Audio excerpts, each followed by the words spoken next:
The Matrix is a movie that excites all of my excitables, if that makes sense. Welcome to Sincast, presented by Cinemasins.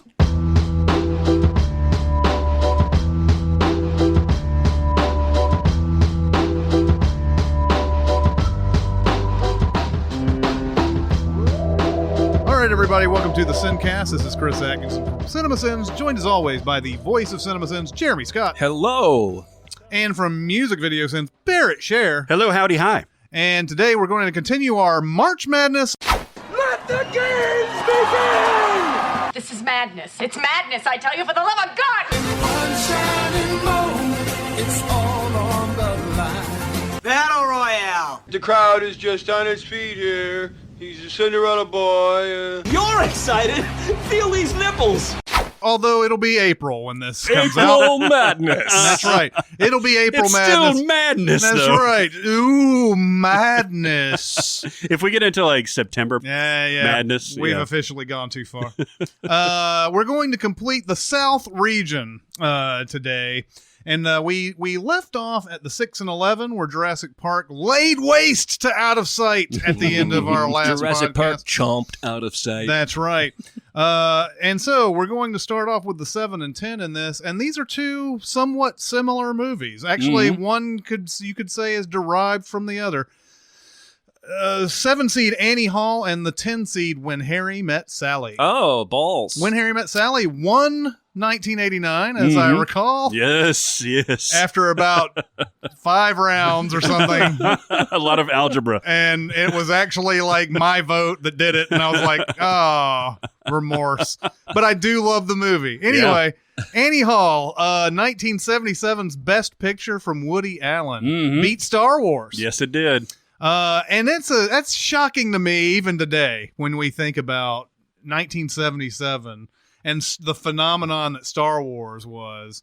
Annie Hall, still by the Academy, still skated by it. Was there ever a chance, though, that it was going to win Best Picture at the Academy, though? Because as we talked about when we talked about A New Hope, there's a lot of holes in that movie as a movie. Now, the universe it spawned is terrific, but there is. It's not perfect. And there was precedent before because Jaws was it was the first big summer blockbuster, and it didn't win Best Picture either.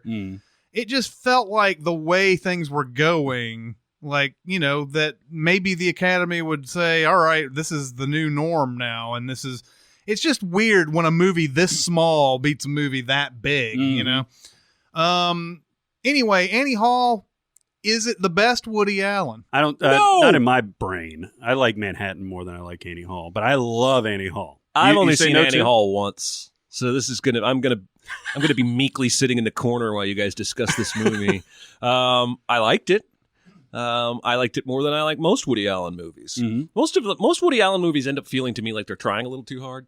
Whether it's the dialogue or the forced 50-year age gap between Woody and his co-star or what have you. I think Manhattan Murder Mysteries is probably my favorite. That or Bullets Over Broadway. I do love Manhattan Murder Mystery. And in fact, Annie Hall had a murder mystery that I believe became the basis for Manhattan Murder Mystery later. I did not know that. They cut it out. Annie Hall had a murder mystery in it. No shit. Yes, it did. And he cut it out. And if I've read my trivia on this movie correctly, there may be like trace elements of it. Oh, still. I gotta fucking watch that. I would my money's on the Christopher Walken character possibly being part of that. What about the Sigourney Weaver character that we just learned? Yeah, girl yeah. standing outside of the movie. That's theater. right. I love Annie Hall so much though because much like what we were talking about with La La Land and everything, this isn't a movie that necessarily has a happy ending. No. It has a couple that we like in it. They're really good together. They obviously aren't. They shouldn't be together, though. By the end of it, we understand this. They shouldn't be together. But they have like such a great beginning to it. It's this beautiful opening to it. Like she's kind of ditzy and he's over intellectual, or he thinks he is, or whatever. But they have this great chemistry. but that those differences sort of manifest over time and everything. You feel like they shouldn't be together? No. I see what you're saying. To me, the inability of Woody Allen to write women is apparent all throughout his whole thing until he gets to Blue Jasmine, which arguably is not the best characteristic of a woman either. Yeah. But like, you can see how what he's done, because he's pushing all these books and all these like morbid, Holocaust or Nazi occupation type of literature on her. And you could see her grow from this flighty, la-di-da type of person into, somewhat of an intellectual. He doesn't really grow at all. No, that's the she problem. She has very little effect on him. That's sort of the problem. She sort of, it's almost like they're saying at first she's attracted to him because he is so smart or appears so much smarter than her. And she's latching on to that. And then, yes, she definitely grows, but she wants to have a lot of fun, and she still wants to do all these different things. Take some drugs every once in a while and all that. And he's just, too serious. And there's just the two differences are just too strong for them to stay together. I do because it's nice because he wrote the dialogue, but like early on in their relationship, she's like, "You're what my grandma would call a real Jew." Yeah. And he's like, okay. Thanks. Yeah. But this is something that sort of mixes fantasy and all sorts of little fun techniques. He does so many different comedy techniques in this. It's as close to like an airplane movie you can get without being slapstick. Yeah, exactly. Like it's got almost every joke in it except that, basically. And because there's the part where they're having the conversation and there's like the text that shows what they're really thinking about while they're doing it. There's that great scene when he goes to LA and everybody has something just pretentious on their mind. Yeah. Like it's just a slice of life. Like the guy's like, it's a concept now, and I think that I could get money to convert it to an idea and all that. There's like another thing that he throws in there, and I can't remember that whole quote, but there's that. There's the Jeff Goldblum cameo where he's like, "Excuse me, so I'm looking for my mantra." He's on the phone. I'm looking for my mantra. I can't find my mantra. No, that's it's another cliche that's become a cliche. These Woody Allen romantic comedies, but the reason I think that it won Best Picture is that it was wholly original at that point, and I love it, man. Because unlike La La Land, the relationship starts to kind of nosedive pretty early on, like after the beginning when they're starting to they really connect emotionally. And then she's like, "Oh, I want to move into your place." And then she starts smoking some grass. And he's like, "Oh, well, why do you always got to do that before we have sex?" And that kind of thing. And then they go to analysis. And it really is, the story is basically the destruction of that relationship more than it is the buildup. Yeah. And that, they have the split screen there where she's, the greatest part of that split screen, obviously, is when it gets to the sex part. She's isn't the greatest part of anything when they get to the sex part. It is. Even in Woody Allen movies. But, her therapist is like, he's like, how much, he asked Woody Allen, how much sex are you having? Barely any, like 3 times a week. And then it goes to her and she's like, how much sex are you having? All the time, 3 times a week. There's so much good about this. It's an hour and a half, just tightly filled with just great observations and jokes. And then, there's the part where he's just walking down the sidewalk and he's like wondering what he's got to do and everything, keeps running into these people and just asking them questions randomly. I briefly mentioned this in a podcast recently. The one where he's asking all these people. The one old lady is like, it's never what you do. It's like love fades, and then it gets to the couple and he's like, how do you guys look happy? What do you do to stay together? And she's like, well, I have no ideas, and I'm I kind of don't contribute anything to the conversation, and whatever. It's like really empty thing. And he goes, and I'm exactly the same way. And then the one guy who's like, is like, how do you keep your sex life going? He's like, And my wife and I use a large vibrating egg. Can't go wrong. Yeah. He's like, well, you ask a psychopath question, you get a psychopath answer. And he just goes up and asks a cop, whatever. And then there's like an animated sequence right after that. It's like, I was always in love with the Wicked Queen. I don't know. Blah, blah, blah. But like that movie is just filled with so much great stuff. And imagine just get that in an hour and a half. And I would love to have heard that conversation where they had that murder mystery in it at one point. And said, and there was probably some really difficult cuts in all of that. They probably had some gold in there, and I don't know if it ever got filmed or if they just got cut from the script. Well, you're right. It's super tight, even though they've got this whole section of where they meet. Then they've got this whole section of, how they're going downhill. Then they've got the California thing. There's an absurd amount of cameo. Paul Simon's in this thing. I mean, this is just, it's chock full of all of this stuff that's just so compact. We were talking about how Out of Sight is almost perfectly edited and perfectly paced. This is the same way to me. Yeah, absolutely. Nearly completely derived from Annie Hall is When Harry Met Sally. And as we were going through all the stuff in Annie Hall, I can point to something in When Harry Met Sally that Annie Hall did or at least inspired. It's like a Simpsons did it. Yeah, pretty much. I mean, it's the split screen thing that happens in When Harry Met Sally when Billy Crystal's talking to Bruno Kirby and Meg Ryan's talking to Carrie Fisher. Like they're both like, of course, Carrie Fisher and Bruno Kirby are like together at that moment, and they're both talking on the phone to them or whatever. And it gets to the point where there's like, well, and ultimately we did it. And then both of them say we did it at the same time. They turn around, they did it. And there's that. There's just the walking and talking around New York. There's there's a lot of stuff in there that's like it. Now, the When Harry Met Sally has a little bit different kind of setup. These are people who don't like each other really at first. They're forced together in a car basically to drive cross country, and they become friends. And the whole thing is like, well, can men and women really be friends is sort of its main thing. But what do we think about When Harry Met Sally? Men and women cannot be friends. Apparently not, according to this movie. Regardless of what the movie says, my experience with that has not been good. I love this movie. This was on just a couple weeks ago, and I was watching part of it, and I forgot, and shame on me for this, but I forgot how funny Carrie Fisher is. Yeah. Oh, my God. She's got some of the best stuff in this. Yeah, she does. And, just, I guess, seeing it in the light of her recent passing, I was paying more attention to her. And, she's not the first thing you think of with this movie, right? Meg Ryan and Billy Crystal pretty much steal the show. And this is the one that made Meg Ryan a megastar, right? Absolutely. Took her from an actress on the up to America's sweetheart for a good decade. The orgasm scene, probably, more also than any... derived from Annie Hall. Yeah, absolutely. Because that was one of Diane Keaton goes into theatrics in that movie. But no, that's obviously the most famous scene, and it's a scene that really drove her to huge megastardom during this time.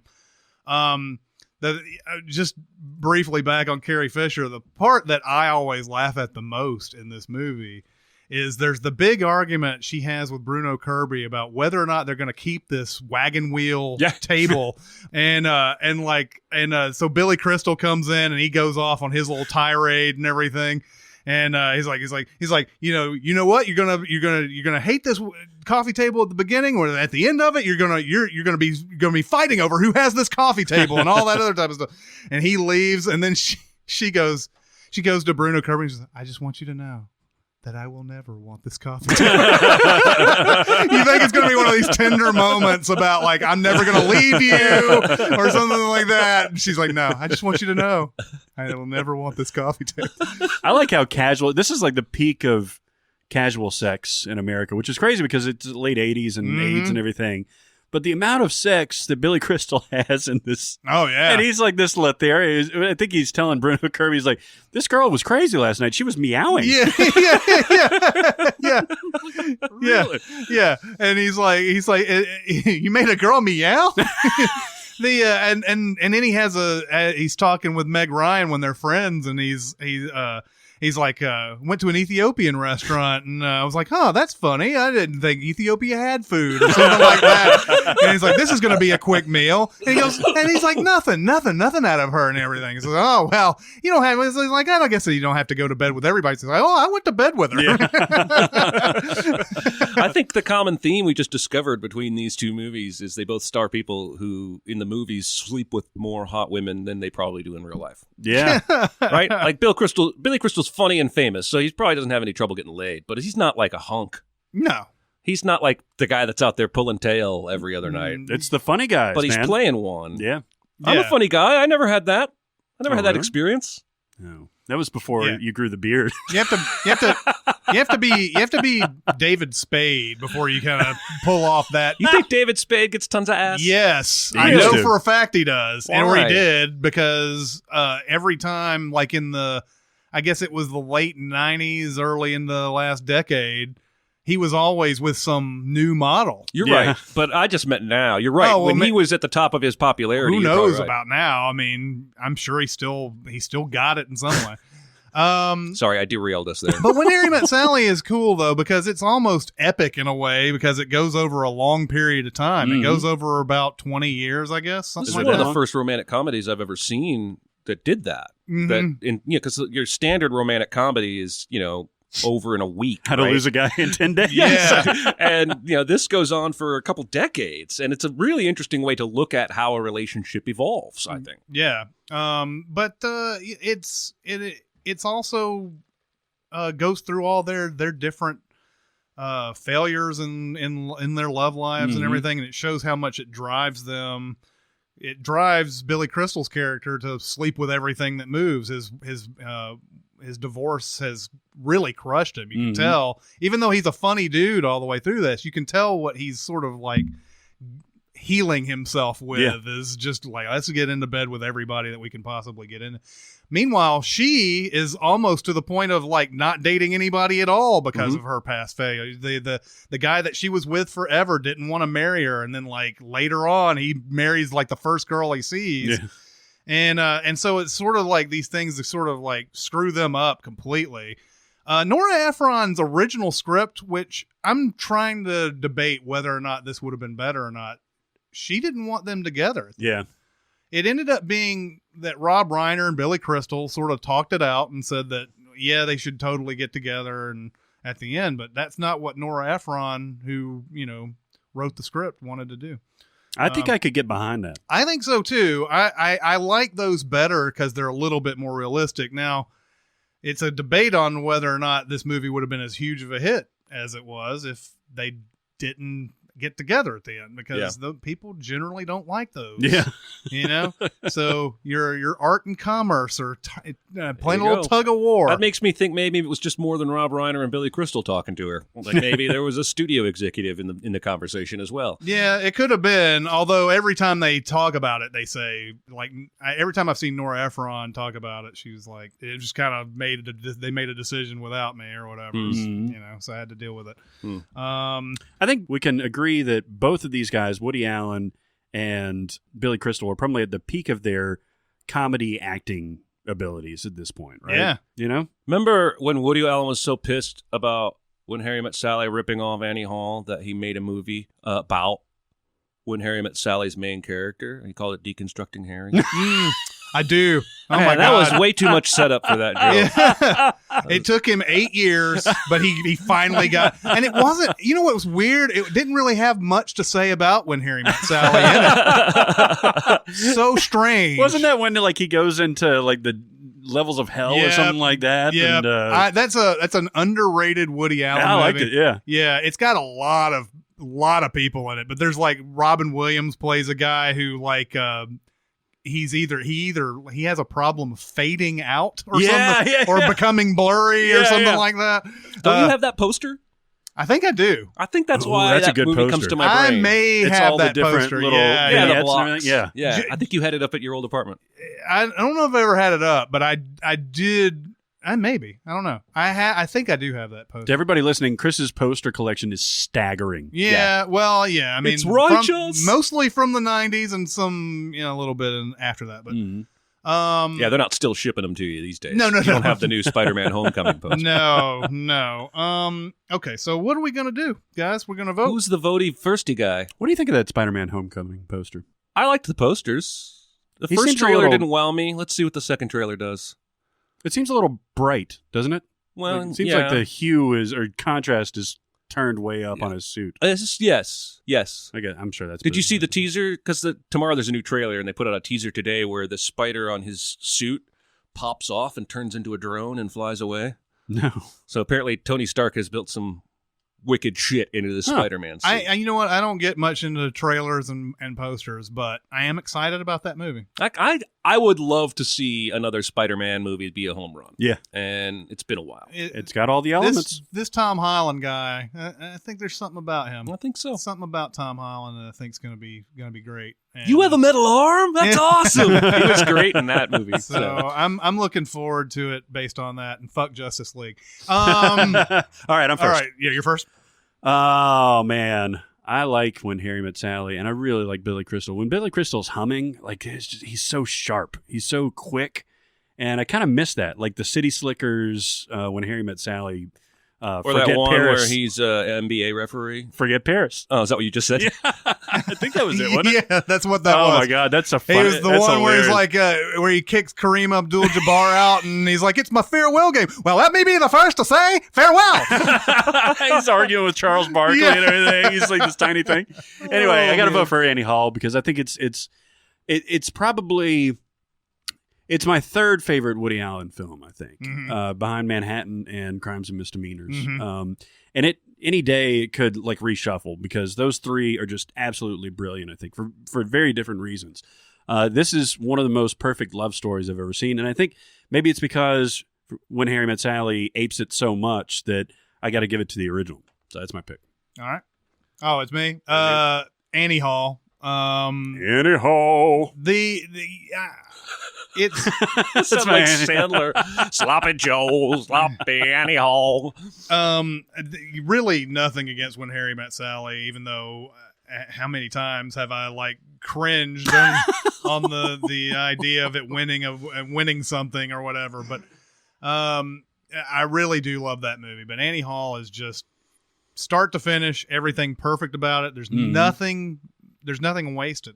Yeah. There's no lobsters in When Harry Met Sally. No, there isn't. And there's just just about every joke lands in Annie Hall. It's it's an impossible thing. And this is something too where you see Woody Allen sort of, you see him experimenting. I don't really think of Woody Allen as an experimenter, but he does do that a lot. Yeah.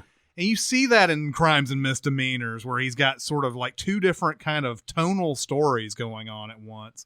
Same thing with Melinda and Melinda and all that. Mighty Aphrodite. Yeah, he does all these type of things that he's really kind of playing around. And those are the great ones. Those are the ones that you remember. You don't remember anything else. Or anything, something like Shadows and Fog, which I like a lot better than a lot of people do. Like that's just a complete departure from. Match Point was the same thing. I should shut up. Go on. No, you just love Woody Allen. Let your Woody love show.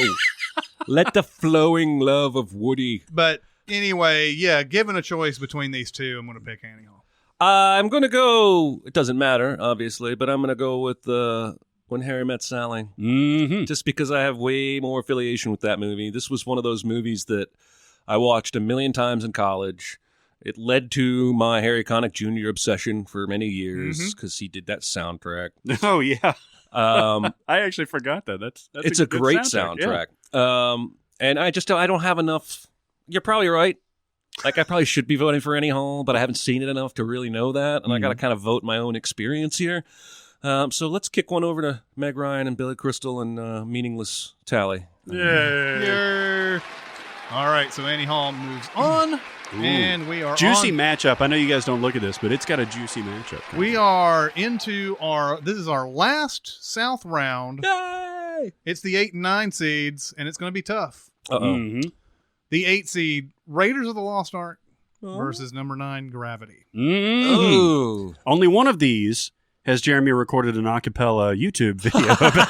That is correct. George Clooney died. In fact, we haven't done anything on Raiders yet. That may have to be remedied at some point. Well, but if they're going to make another one, yeah, if they make another one, we'll definitely we'll be able to go back. Definitely go through that. But number 8, Raiders of the Lost Ark. Now, again, this is sort of attaching into our era's childhoods here. Yeah. I know that you didn't watch this movie when it first came out, Right. or even until like way after Last Crusade came out or whatever. But I was a kid who saw this movie early and everything, and man, I love me some Raiders. Spielberg just couldn't do any wrong except for 1941. From 1975 to 1982, he couldn't do any wrong. Everything that was, every reason why I like movies is because Spielberg did this and this and this and this. Are you putting the cutoff at Temple of Doom? Yeah, I'm not going to include Temple of Doom on that. Now, don't think I saw Temple of Doom until later. I did see Raiders of the Lost Ark, and I think I saw Last Crusade after that. Then I saw Temple of Doom. I may have seen Temple of Doom, just didn't remember it as a kid or whatever. But, Yeah. But Raiders of the Lost Ark is exactly what action adventure should be. Mm-hmm. Cross the world looking for an artifact. Yeah. And it's a religious artifact or whatever, but like it's got all of that plus Nazis plus things attached to the Nazis and like it's this and this guy's just an archaeology teacher guy and he's like but he makes it seem believable for whatever reason. Yeah. The opening of this is just all-time classic stuff. And, that is, like have an early appearance from Alfred Molina in that scene. Oh, is really? that he the throw me the whip? Yeah, throw me the idol. Oh. That's Alfred Molina. I didn't realize that was him. Yeah, but that's so cool. It gets your imagination going Definitely. when you watch something like that. Indiana Jones fanboys are some of the most passionate you will ever meet. I think I told a story before about my friend Josh who wanted to fight my friend Kevin because Kevin liked National Treasure better than Raiders of the Lost Ark. Well, hold on. Let's stop the podcast and try to go fight Kevin right now. Well, they have to go to freaking Arkansas. And our buddy Jeremy Simser, he showed me on Twitter that his wife got him like an Indiana Jones hat and like leather jacket or what hat. He's a big fanboy. And my friend Josh that I'm just talking about has a hat and a whip and a comic book and a poster, and everywhere he's ever lived that I've known him, he has an Indiana Jones wall, and he puts that stuff up. And I remember thinking, I've never loved anything as much as he loves Indiana Jones. Like, these people are rabid. And, I think there's a really good reason for that, because when this movie came out, we didn't have anything like this, right? We just had, I don't know the timing on the years and everything, but the only options we had were like King Solomon's Mines. Yeah, right? yeah. You remember that movie? It used to play I on do. Sunday every week. Yeah. And this was a hero that we could look up to if we were bookish nerds. We could look up to if we were athletes or jocks or action people. He uses his wits. There's really nothing to dislike about this movie. It's just one of those weird situations for me. It's like Horrible Bosses 2 and 1, because I saw Last Crusade first. That feels like the original to me, even though I know it's not. And so I am mentally holding Raiders and Temple of Doom later up to Last Crusade, and it just feels too different for me, even though I realize I'm the reverse of the way most people experience this. Yeah. I was having a conversation with somebody like freshman year of college or something like that. We were talking about like, what is a masculine ideal? And all of us said Indiana Jones or Harrison Ford, Indiana Jones. Because exactly for that reason, because he's smart, he's capable.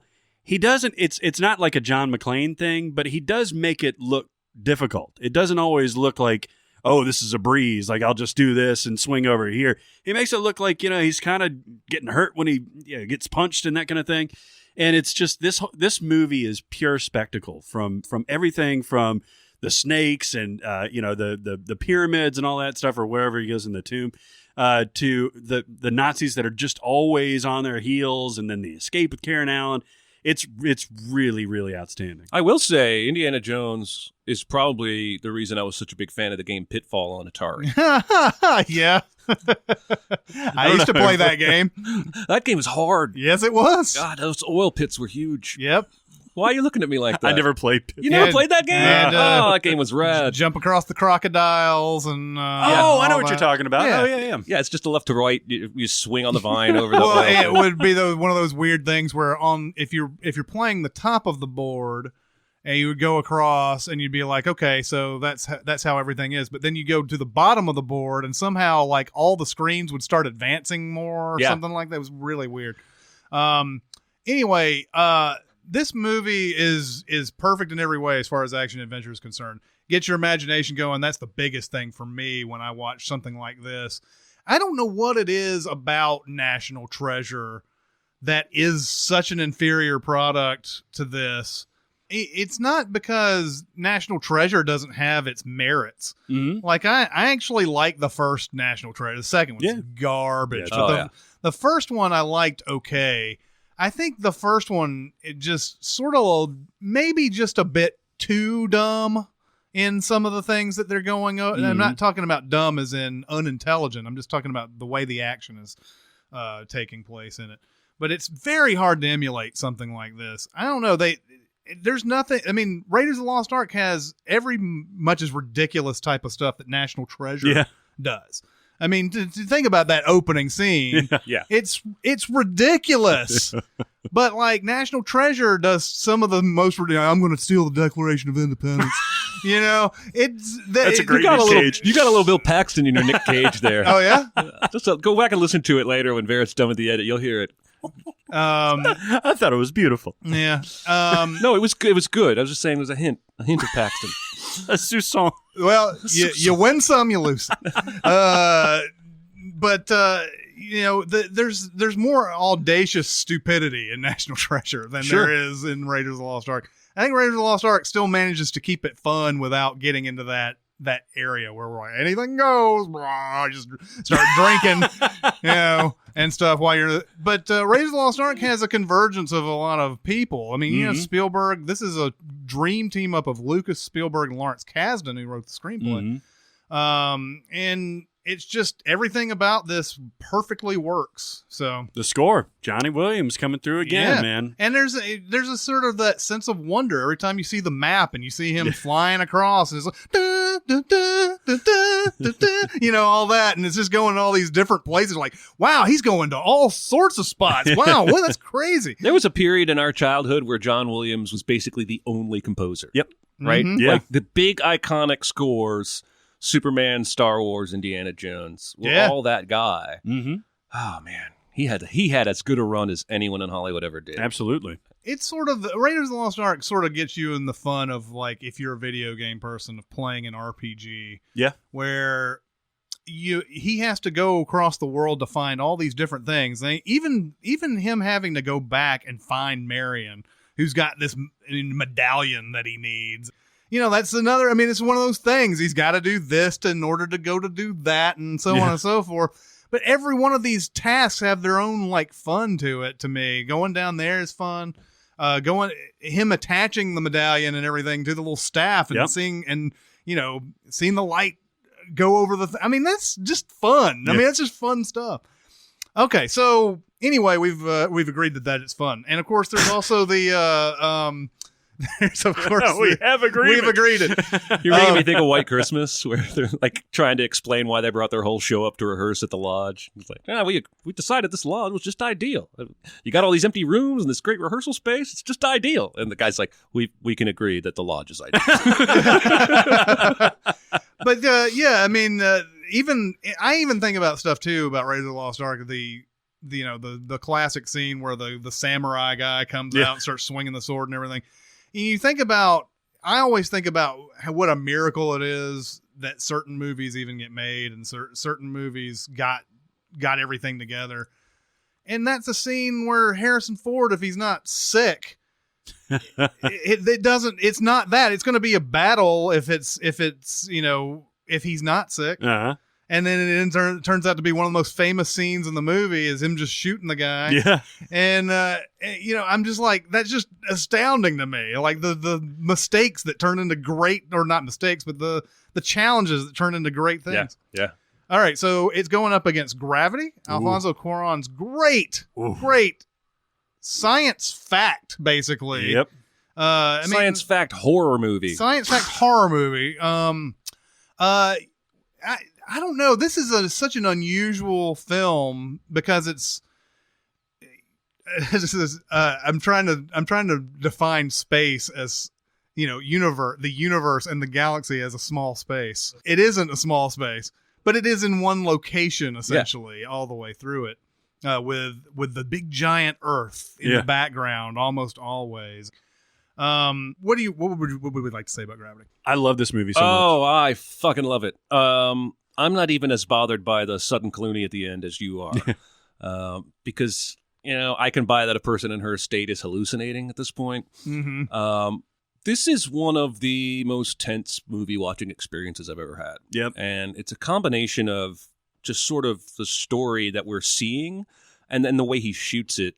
The only movie I've ever seen in 3D where I thought the 3D actually added something. Yeah, absolutely. To what I was feeling, not just to what I was seeing. And, you know, if you think about, I don't think that we stop often enough here on planet Earth to think about the risks these people take when they get shot into space to work on satellites or what have you, or go to the International Space Station. Like he says in The Martian, this is space. It doesn't cooperate. And this movie is about space just really vehemently not cooperating and trying to kill Sandra Bullock. Yeah. There's only two. I tell you why it's so tense. There's only two moments really where this movie pauses.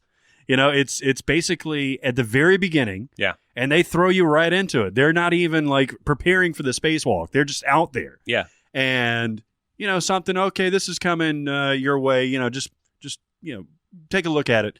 And he's like, okay, yeah, that's fine. And then when it comes, you're on the trip. And the only other time is when Sandra Bullock finally gets into the hatch and takes off her spacesuit and that kind of thing and just does that fetal position. Mm-hmm. But then you're right back the fuck into it right after that. Yeah. Until the very end of the movie and just clutching the handrests of the seat the entire time. Just love it, man. It's a very minimal soundtrack to it where, you know, we'd only really hear music once the space debris starts coming in to basically do the assault on the little ship that they're on or whatever.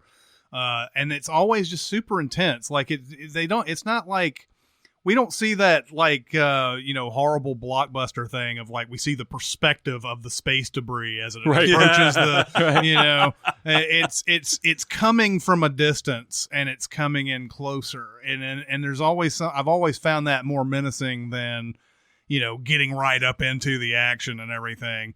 And yeah, it's terrifying for exact reasons of space not being cooperative.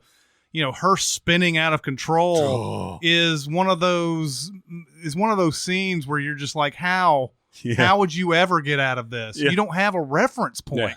No. You know, and you know, Clooney finally, you know, reels her in. Of course, there's like you know, at great expense to his own life by the end of it. But it's so intense. And you're right. This is a movie that was one of the first times I actually saw a 3D IMAX, and I was like, that was worth it.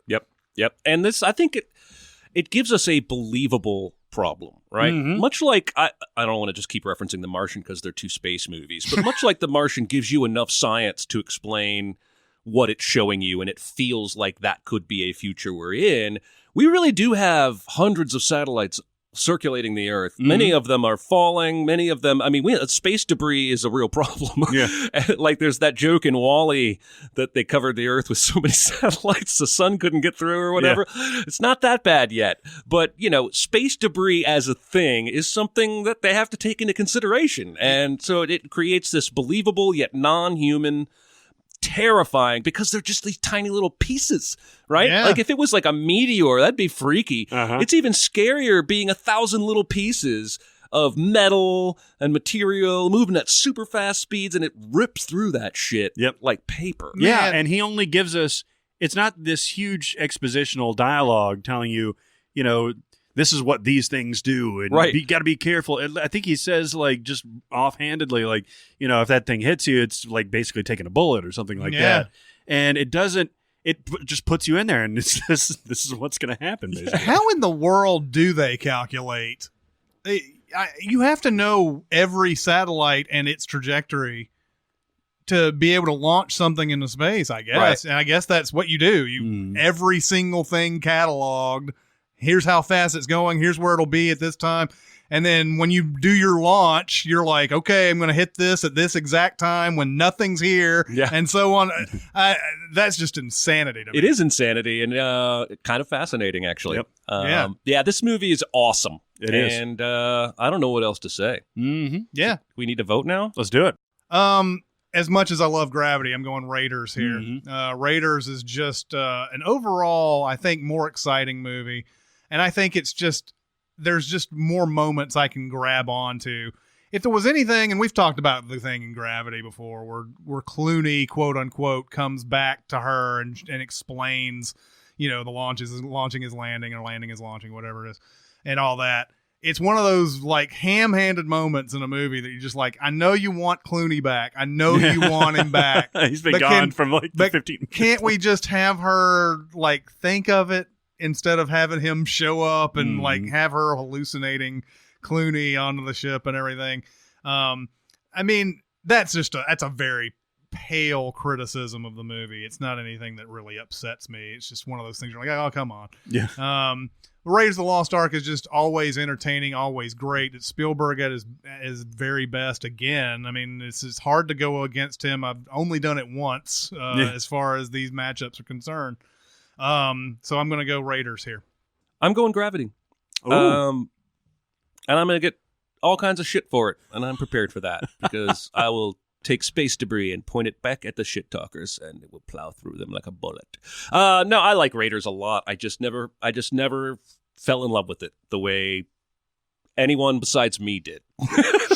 And if I had all four Indiana Jones movies in front of me, no, you were right the first time. I would choose Last Crusade first, and I would probably watch Raiders after that, and I might not even watch Temple of Doom at all. But it's not a knock on Raiders because I see its greatness. I see that Spielberg at the top of his game, Harrison Ford at the top of his charm. I just was more moved by Gravity. It made my brain think. It made me scared. It gave me... When a movie can make me anxious with its tension building, it's very hard for me to ignore that. I think that's one of the hardest things for a movie to evoke in me. And this movie does it in ways almost no other movie has. And so I'm going with Gravity. What's funny is that Alfonso Cuarón had one of the tensest movies of all time in Children of Men. Yep. And somehow dialed that up even more. Yeah, you thought that was tense. Check this shit out. Like, I'm going to make your asshole permanently clenched, and you will stop there. Don't stop for me. You know what I like? I like me some Karen Allen. Yeah, I do too. That scene where she's out drinking the dude there, That's man. awesome. Out drinking the dude. I thought you meant out like outside and then drinking the dude like the dude was a drink. The dude. It really should be. She's playing the player in that game. Exactly. That's the great thing about that scene is that she knows that he thinks that she's just a weak-willed little bartender. Yeah. Girl bartender. And she's like pretending like all this stuff is affecting her way more than it really is. Yeah. And he's like, she's playing into his like actual like belief system there. Yep.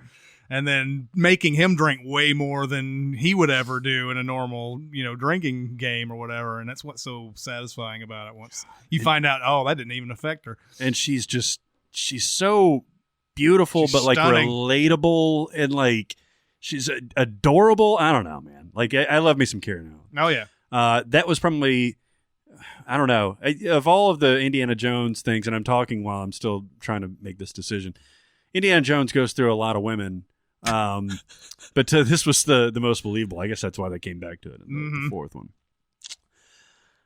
I'm going to go Gravity.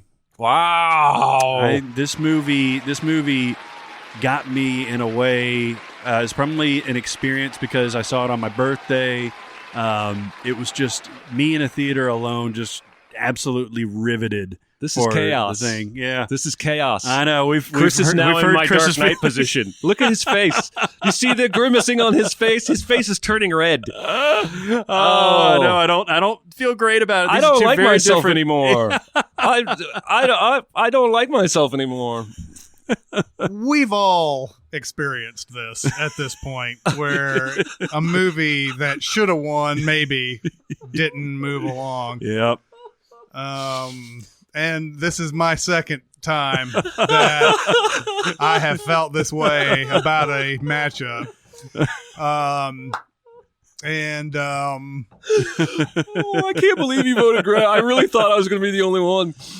No, I love it. I love that movie. Guess what, fuckos? It goes against Schindler's List now, so you can go fuck yourselves. Well, Raiders was doomed anyway then. Okay, so we have finished the South region. Woohoo! Hey! So we're going to go through what our matchups are now in the second round of the South region, and that is, we just said, Schindler's List and Gravity are going up against each other. Then we have The Untouchables versus The Social Network. Oh! And then we have Jurassic Park versus Alien. That's awesome. Wow, that is great. And then we have Annie Hall versus Pulp Fiction. Yeah. Wow. You should watch Annie Hall before we get to that. I will. I mean, I've seen it. I just haven't seen it in like 10 years. Yeah. That is crazy. That's a crazy set of matchups. Yeah, there. that's a good region right there. Goofy. All right, now we're going to finally get to our last region, which Yes. is the West region. And our number one seed, Back to the Future, is going up against Lord of the Rings, The Two Towers. Jesus. The 16 seed. Oh. See, the problem is it is going to go by faster once we're done with the first round, but the decisions are going to be harder. Yep. And I'm going to sit here hemming and hawing in silence more. I have a feeling we'll be talking a little bit more than I think we will be once these second rounds come up, because it's always the versus part of it that you start talking yourself into one movie or the other. But I do think they will go a little bit fast. There's not much we can say else about these movies after we're just going repeating over the same old ground and everything. But yeah, there will be some challenges in this that will be like sitting there going back and forth, and when everybody's gonna be like, just pick already. Yeah. So Back to the Future versus The Two Towers. Been very vocal about Back to the Future being my favorite movie. The Two Towers is my favorite Lord of the Rings movie. So Back to the Future is, it was one of the most singular moments of my childhood, watching this basically front row in 1985. Oh, really? Yeah. Nice. It had been out for a while. My brothers had already seen it. And we went and saw it one afternoon, and I was like, man, I'm just captivated by this movie. Were you 7 or 8? I was 8. Wow, 8 years old. That's a fun age to see that. Yes, it is. But just the idea that you can, go back in time with a car, and I really like Michael J. Fox too. Yeah. I was a Family Ties fan during the time. He was one of my favorite actors back then. And then, just the thought of it, going back in time 30 years and like changing things for the better for yourself when you go back. It's not how they originally go. He's just stuck back there, whatever. That's the main thing. That's what I like about it. He's not going back for a purpose. Right. He's going back because he's being chased by these Libyan national guys. And the car ends up going 88, and he goes in the back. It goes into the past. That's why I like about it. Like, there's not a, hey, let's go back in time and change the way my shitty life is. Yeah. Although I have heard a lot of stories about what this movie was before it was what we saw. This is where studio intervention was actually a good thing, because there were a lot. I don't remember all the bad stuff that Zemeckis and Gale wanted to put in this, but I've read the stuff about the original, what they wanted to do, and it was like, oh my god, it's just one of those things. Good thing the studio actually intervened here. And then, of course, there was also Eric Stoltz was going to be. Well, I was going to tie that back to what you were just talking about, where when because of circumstances, Harrison Ford is sick today, so let's do this. we decided not to go with our first choice that we had actually spent several days shooting. Like, you can go on YouTube right now and see the cafe scene with Eric Stoltz, and it's weird. Yeah. But, their replacement actor would go on to make this his most iconic role. Yeah. Right? And he was world famous already. Like, Family Ties made him a star. But this is what we're going to remember him for. And it's so perfect for him. How did Eric Stoltz ever get in that conversation? Why did he leave? Oh, I think they fired him. Oh, they actually fired Eric Stoltz? I think it was just not working the way they wanted it to. They realized it wasn't good. Yeah. And just said, all right, we're going to, and I think that there was a point where they actually wanted him, but Michael J. Fox couldn't get out of Family Ties. Yeah, I think you're right. And then they found a way, because remember, his schedule, think about what he did in 1985. He was still doing Family Ties, he did Back to the Future, and he also did Teen Wolf. Yeah. Somehow, some way, he was able to slide all these things in. That's crazy. And it's an incredible story in of itself. But I think there was finally like a hiatus on Family Ties or something, or somebody got hurt, or this is like some one of those serendipitous things. Somebody got sick or something. They had to shut down. Michael Gross. It was Tina Yothers. Yeah, it was Tina Yothers. They had to shut down Family Ties, or maybe it was just got done, and they were like, "Ooh, we got him for 12 weeks. Let's get him in here." But anyway, yeah, I mean, that's what. Again, I just love the fact that he goes back by accident essentially. Then he has to sort of acclimate himself. Is this really happening? Like the first 10 minutes he's in the past is like just a wake up call. The way he screams on that farm. Yeah. Well, that's what getting at. Michael J. Fox's comic timing in this movie is just absolutely killer. Yeah. The way he sort of hesitates during his line readings and all of his even something as simple as the physical comedy where his mom comes in and like seduces him, and he keeps backing up and then finally falls off the bed. And then they're like, she's like, get your pants back on. And he's like getting the pants on. He still falls down from that. It's really great. Like how all that guy, he's running into his family back from 30 years ago. And he's learning how they were back then. And better get used to those bars, kid. Yeah. And of course the reason why they're at this particular date in history is because of Doc putting it in. This is the day that he learned time travel and everything. And it's not because, I wanted to go back to this certain time.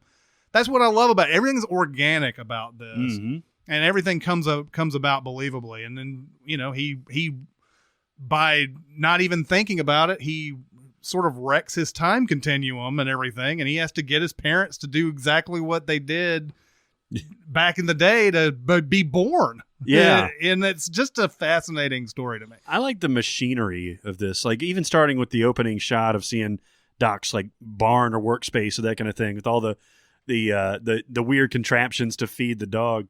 Like it's not, this is something that like the Avengers movies or something like this could take, from is it's not all like glitz and perfect and all that stuff. Like you can see the wires hanging out of like the flux capacitor, and you can see like, the time travel device looks like a aftermarket CD player that you would put in your car, Mm-hmm. And it's not all like pristine, and that's perfect about it. He uses a fucking DeLorean, which never works. Yeah. I have a friend that has a DeLorean. It's always in the shop. Yeah. Everything is exactly what you're saying, like very organic for a crazy time traveling movie that takes place in the 80s and the 50s. Yeah. It's completely organic. Yeah. Oh man, I saw this when I was 10. Mm-hmm. Perfect time for a little boy to see this movie. I think, is this the most accessible time travel movie? I think so. Probably so. Yeah. I think so. And I think the time travel movies that tend to work the best are the ones that don't spend any time explaining how the time travel works. Mm-hmm. It's just, he invented it. It's a thing. It works. Now, what fun can we have with that? Yeah. Well, they even sort of, I would say almost sort of joke about how much they yada yada over the time travel, because they're like, the flux capacitor, it's what makes time travel possible. Yeah. And then that's it. Well, and even Michael J. Fox says at the end, flux capacitor, fluxing. Yeah. Yeah. What we have is essentially it's almost just a family comedy almost. It is, yeah. And it's even though it's about a mom taking sexual advantage of her son. Yeah, And yeah. the dad being a peeping Tom. I'm not sure you could get away with that storyline today's world. A dude hanging in a tree looking at a girl in her underwear. Probably not. It's interesting. It's as futuristic and sci-fi as it is and all that. When it comes down to it, this is about a guy who wants to get his parents back together. Mm-hmm. Yeah. And he's got to deal with the challenges of that. Obviously, that is, his mom has the hots for him. Yeah. That's a challenge. Yeah, it's a challenge. I mean, she doesn't know that's his future son from 30 years from now. Yeah. You know what? Christopher Lloyd, I don't think gets enough credit. He doesn't. Christopher Lloyd was on Taxi. Yes, he was. And he was already a famous actor. Yeah. But of course, my first introduction to him was Doc Brown. Yeah. And then I remember years later, my dad was watching a Taxi rerun, and I was like, it's Doc Brown. Yeah. And my dad was like, no, he's much more famous for this than for that. And I was like, not to me. He almost has like a Kramer type of thing, just from his stature and like his facial expressions and things like that. But like, it kills me when he had the. First of all, when he does the model, he's like, I apologize, this isn't necessarily to scale. Yeah, no, it's okay. It's not to scale or paint it, is what he says. I didn't have time to paint it. And then when the car jumps off and sets the thing on fire, he's like, oh man, like his timing is on fire on this too. It is Yeah. like that whole sequence when he first meets Marty and he's trying to use that read your brainwave thing. He's like, do you know what this means? It means that this darn thing doesn't work. It's always just both of those actors playing off of each other is so rewarding all the way through it. And then then we have that great Johnny Be Good thing that at the end, the whole, like, he's basically like, he has no time to do this. He has no time, but he wants to make sure that his parents get together.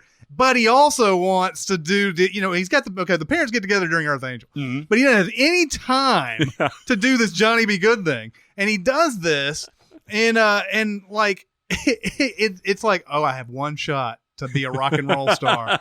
I'm going to do it. Well, because he got shot down by Huey Lewis in the 80s. That's right. That's what I'm Too saying. damn loud. You can't play at our dance. That's what I'm saying. He's like, he got shot down by Huey Lewis, and he's like, I've got this one chance to be a rock star. I'm going to do it in front of this 1955 crowd that's not ready for the Chuck Berry that's about to come at him.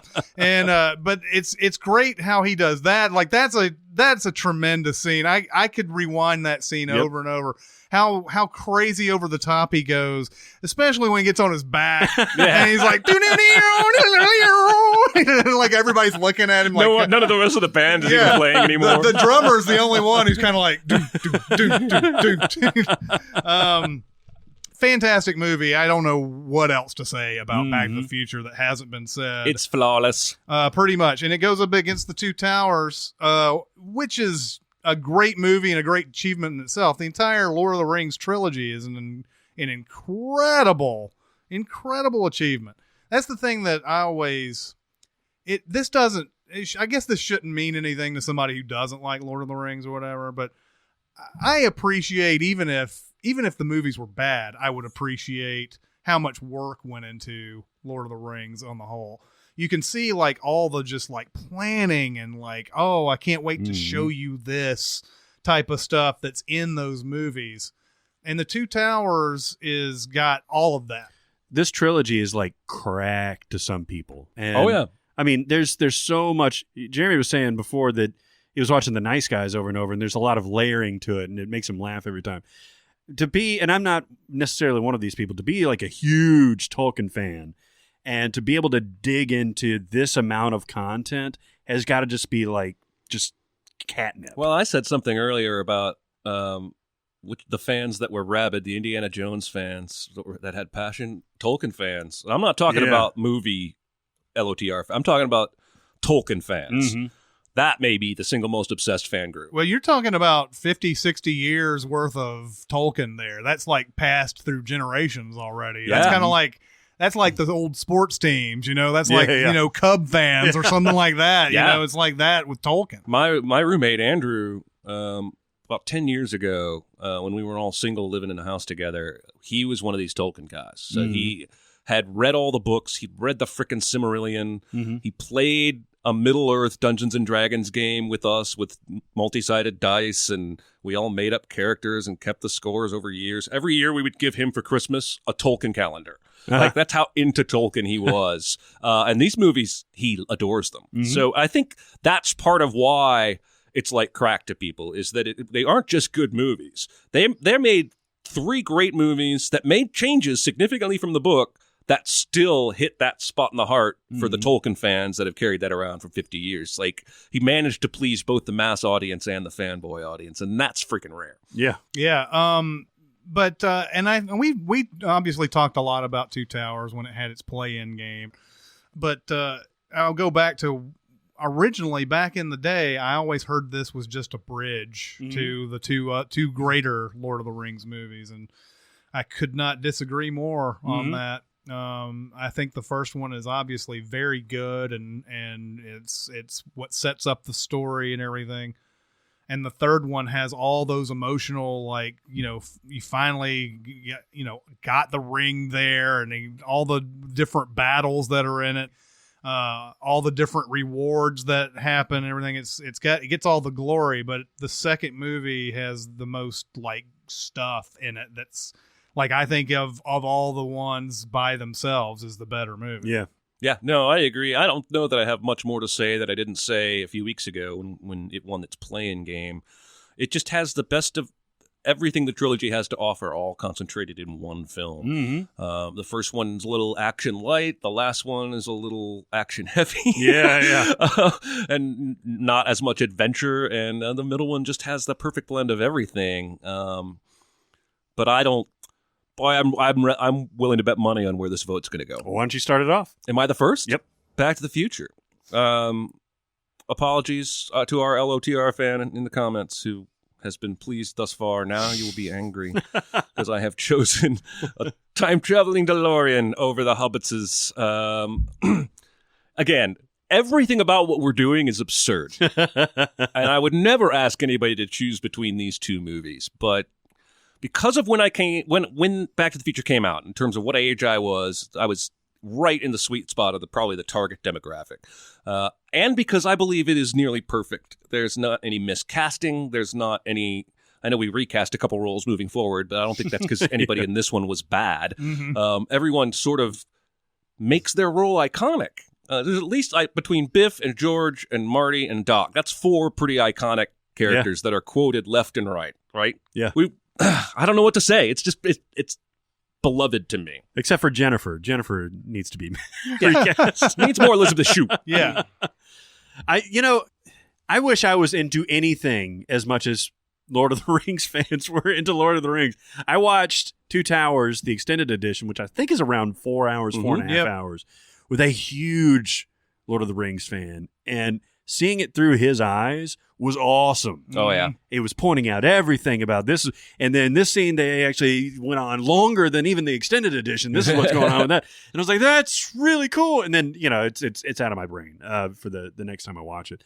Back to the Future, it's not even a contest for me. Back to the Future, man, is the reason I asked how old you were when you saw it. I just showed it to my 8-year-old, about 6 months ago. He just ate that shit up. Yeah. And that movie's from 1985. Yeah. He likes, CGI, cartoons, and crazy shit and everything. This is like, just a regular ass movie from 1985. It hasn't aged. It's not super dated. I guess it's a function of the time travel too, but I adore it. That's my pick. I'm telling you, if you want your movie to age well, set it in the past or the far future. Yeah. Because you almost insulate for the movie feeling like it's aged when you do that. Yeah, that's true. It's absolutely true. No surprise, Back to the Future is going to take this. I not only did I watch this movie back in 1985, when I got the video cassette, the VHS of this, I'll never forget that I watched that for like 2 weeks straight. Like watched it every day. I was 10 when I got the cassette, and just watched it every day. And I know that movie back and forward, like unlike any other movie I've ever run across. Were you a big Huey Lewis fan? Back then? Yeah. I am now. No, I'm just no. Well, aren't we all? I think it was really with score that they came into their own. Yes, let's start doing the Christian Bale thing from American Psycho. It was when he came out with Sports. Sports, not Score. Yeah. Well, the one before was 4. So Oh, you okay. combine. But Huey Lewis, I would say that I liked his music. I wouldn't say that at the time I was like, I gotta have his albums and everything he does.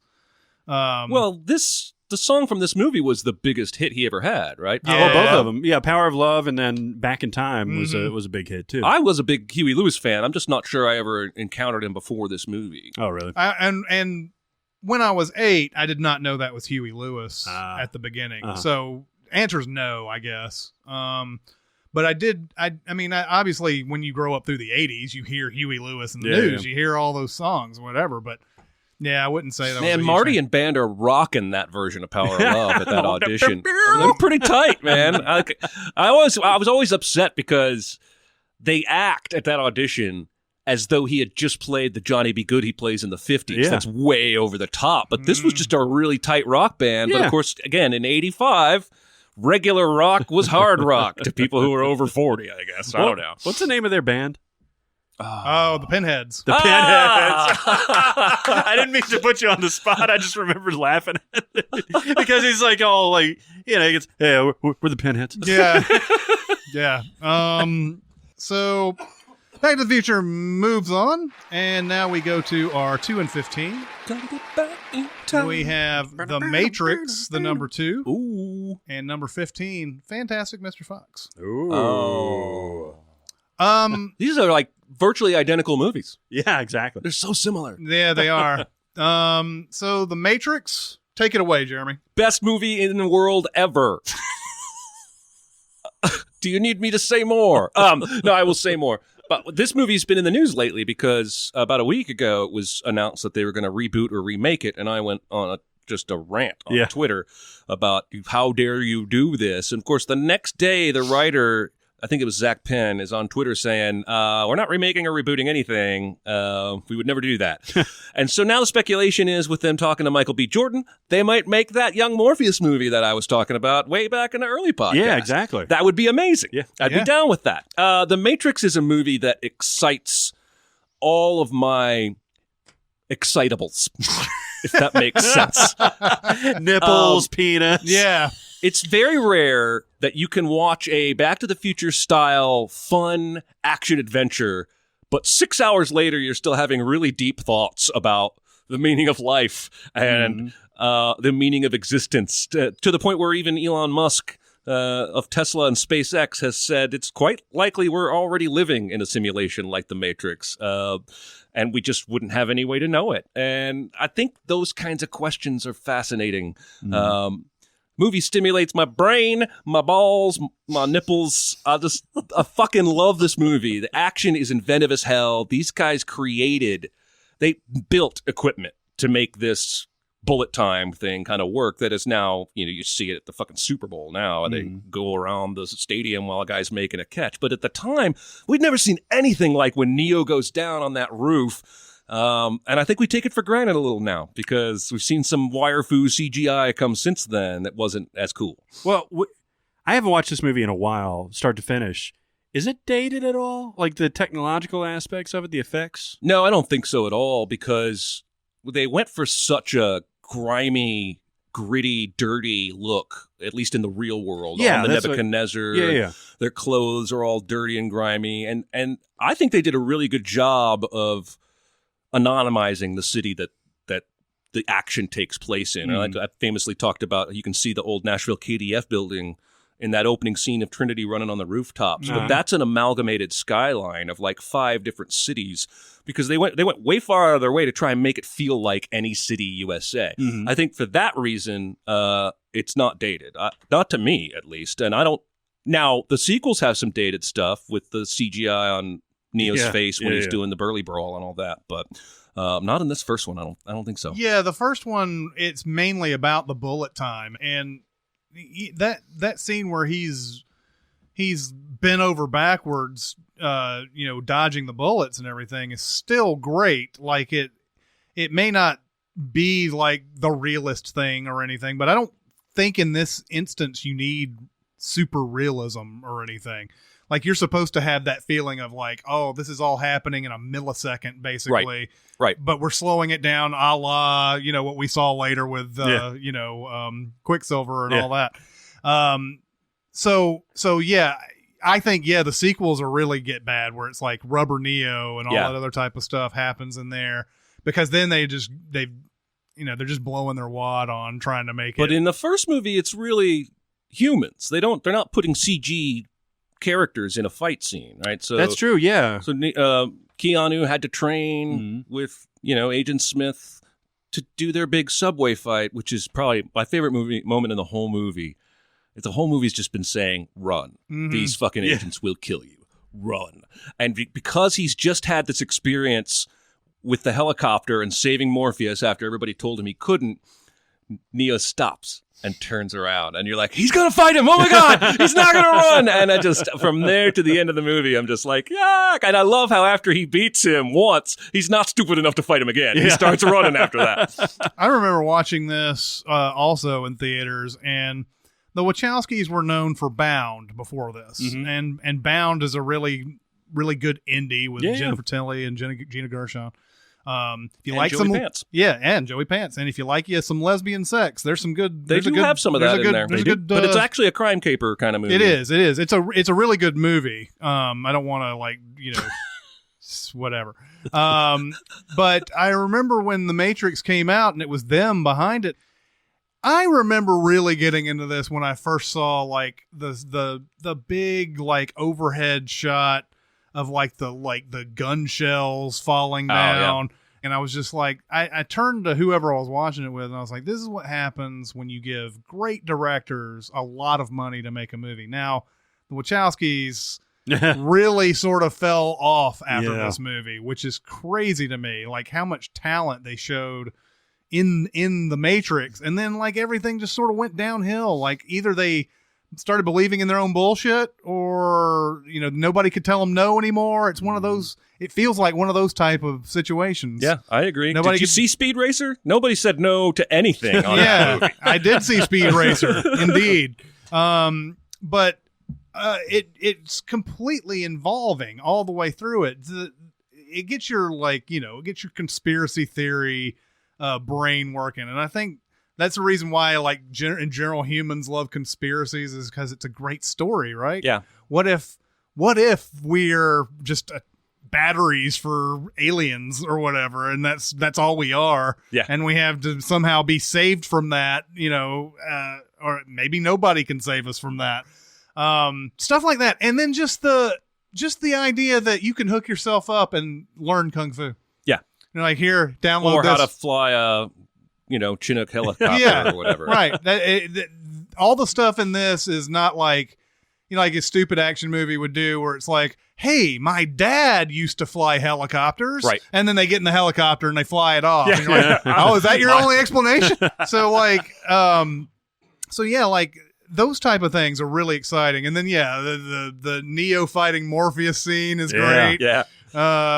Especially like you always talk about how the dude runs down the hall and he's Morpheus is fighting Neo. Because if you picture these guys, they've been on this ship. This is why I'm interested in a young Morpheus.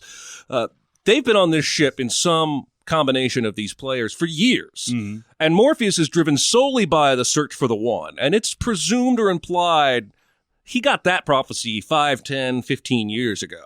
So imagine all that buildup, all those, maybe he's the one, maybe he's the one, maybe he's, to finally Morpheus, the guy you're following, is like, I'm sure this is the one. And then you find out that guy's fighting Morpheus in the dojo. Of course, you're going to be giddy and leave your food on the table and run to come see it. But I think that's why The Matrix works, is that even in 99, and especially today, the technological stuff that they're showing us is not that far-fetched. Mm-hmm. The idea that we might soon one day be able to plug things into our brain and download them it's not as far-fetched as you think. Well, holy shit, you just said that, because I just saw a thing on Vice last night that's talking about how a lot of these people with paralysis and everything are starting to get these like bionic arms and stuff Yeah. like that. And there was one guy on there who has a little like attachment on his brain that they can attach stuff to and like give him, more information. Yeah, upgrades and stuff like that. That's fucking Computers awesome. can actually attach to his brain. This guy in this was the first ever to be paralyzed and then do something with his brain to be able to actually start moving his hands and stuff like that. That's amazing. It's a fascinating thing. If you ever, just as a tangent, go and watch that Vice News thing on that. But precisely to your point, we're getting to that point where computers are able to talk with our brains. Yeah, that's fucking awesome. Yeah. Even more reason to think we could already be in a simulation. Yeah. And we wouldn't know it. We could be in a computer-generated studio right now. Mm-hmm. What movie is this going against? It's going up against Fantastic Mr. Fox. Well, should we talk about that for a moment? We should. Now, the problem is here's a great movie going up against just a stellar like all-timer. Yeah. Fantastic Mr. Fox was never a big hit. It didn't. I don't think. Probably a lot of the people listening right now haven't seen this movie. It's great, and I suggest you go see it. It's one of Wes Anderson's best. Mm-hmm. Fun animation. George Clooney in a great voice role in this. All the silly swear words that Yeah, they use. cuss. So charming. There's a magic here for real. Yes. It's just there's more magic in the Matrix, right? I don't know. I'm not trying to make up your mind for you. I love Fantastic Mr. Fox. Yeah, it's just one of those where it's a shame we have to put this up against something It's great. Now, I will say this, even though I love Fantastic Mr. Fox, it is one of the shortest movies that makes it feel longer. And I don't know why. I don't know why that is. I'm entertained mostly throughout the whole thing, but there's something about it that makes me think I've seen a 2-hour movie and it's an hour and 15, something like that. Yeah, hour it's 20 really minutes. short. There's something about it that makes me think I've seen a longer movie. And I don't understand what that is. Well, because it's kind of monochromatic. I mean, that's the tweed mentality or aesthetic that he's got, Yeah. And even though the characters are so animated and so beautifully shot and everything, it does kind of get almost like eye fatigue from seeing that much tweed. Yeah. And earth tones and shit like that, Well, They're underground a lot. Yeah. Yeah, but I mean, you sort of like, this is as tight as it gets too, pretty much. I mean, the humor in this is great. Again, Wes Anderson's legendary attention to detail is throughout all of this, and just in an animated feature, the guy has even more control. Yeah. It's just crazy how much. And I just love the audacity of the whole plan too. The guy's told, he's been told by his wife, don't ever do this again. Then he gets caught doing it again. But once, he decides we're going to rob all 3 of them in the same night, a la Ocean's 11. Yeah. The audacious plan is great. And then of course, just him coming down and telling everybody while they're having dinner, we beat those guys. We beat them good. All this type of stuff. I just love that audacity where he's like, I don't even care what the consequences are. We beat those motherfuckers. But yeah, it has to go against the Matrix, and we can go ahead and do a quick vote on this. The Matrix. The Matrix. The Matrix. Yeah. We should do that on purpose one time. A little barbershop action. Yeah, do the Three Stooges thing. Goodbye, my Matrix Island. Yeah. The B Sharps. Baby on board. We wanted to have a name that sounded funny when you hear it the first couple of times, and then isn't nearly as funny as. All right, so one more for this one, and we are doing the 3 and 14. The 3 seed is The Usual Suspects. Ooh. And the 14 seed is 7. Oh. Both of them from the same year, so we've obviously had this. We can do this quickly. Yeah. By the way, we've already had this. We've had this debate. Well, that's true. Yeah. Now we can talk about the movies briefly here. I remember, if I recall, I voted 7. You guys voted The Usual Suspects. I think that's right. Yeah. Is there anything that's going to change that now? After a couple of months? No, not for me. That's the only thing about this seating that's a little. I mean, we're gonna have the same thing with I think No Country for Old Men and There Will Be Blood. There Will Be Blood. Is that happening too? Yeah, that's happening too. We can briefly talk about these and maybe even get into another one after this. All right. I don't think there's going to be any difference in the voting. I would venture to say that the only person who would change his mind here would be me. Yeah. And we could just make Usual Suspects in a unanimous decision. What would have changed in the last 2 months? Not really anything other than the fact that you're on a balancing beam when you're fucking deciding between these two movies. The Usual Suspects is one of the all-time great surprises. We talked about how The Prestige may have let it surprise on too early because the Christian Bale and the him being in that makeup and everything sort of like detract a little bit from it when you finally find out they're twin brothers the entire time. The Usual Suspects, is there anything in that gives it away early? No, and it saves it until the very goddamn end. It's not even well, in fact, it gives you a false surprise ending. Yeah. That I remember watching this in theaters and going, oh, Dean Keaton's Kaiser Soze. Yep. Like hair standing up on end that Dean Keaton could be him. Yeah. And then like him walking out and everything, you're like, oh, okay, that's what I guess Dean Keaton was the Kaiser Soze. Until he starts seeing of course, this is the big plot hole. He sees all this stuff on the board. Yeah. Apparently, Kevin Spacey was able to see this stuff on the board that, come on, he didn't see all this shit. We had to give Chaz Palminteri some way to realize it. Yeah. Without that, then there's no whammy. There was one thing about Usual Suspects.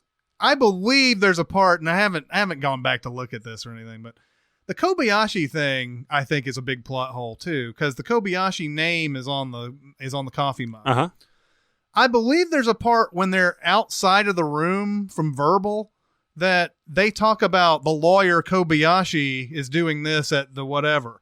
They're talking about the lawyer on the outside, and But that wasn't part of the recollection. that he made up the name, right? He made up the name on the coffee mug. When they go outside the room and he's talking to Giancarlo Esposito and all them, they mention Kobayashi the lawyer. Oh.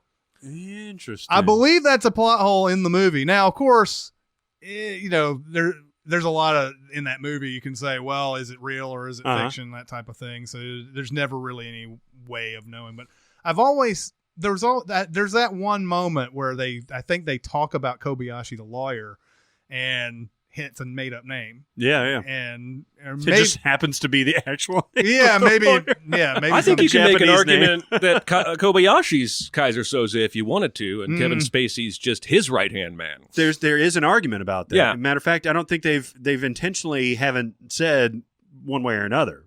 Kevin Spacey certainly, and that would make a little bit of sense. Yeah, I mean that would be a perfect play for Kaiser Soze to essentially act as his own attorney and hide in broad daylight. No, it's genius. Yeah. It's genius. He's a genius. This is a great movie. This is Bryan Singer had made Public Access before this, I believe. That was the movie he made before that.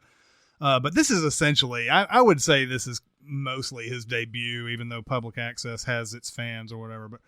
But for me, this movie becomes great during the elevator scene when they're like, they're trying to get to Kobayashi.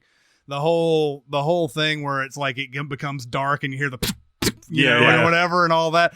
I remember listening to the commentary on this, and Singer was talking to McQuarrie, and he's like, man, when we put this together, I was like, did we do this? This is such a great scene. I can't believe how great this is and everything. I'm like, yeah, it's amazing. It's a great scene. Yeah. Anyway, 7. Oh, I love it. And by the way, we're talking about 2 movies with Kevin Spacey reveals. Yes. Which is odd. I think that reveal in 7 is just as good as any other reveal. Yeah. Detective!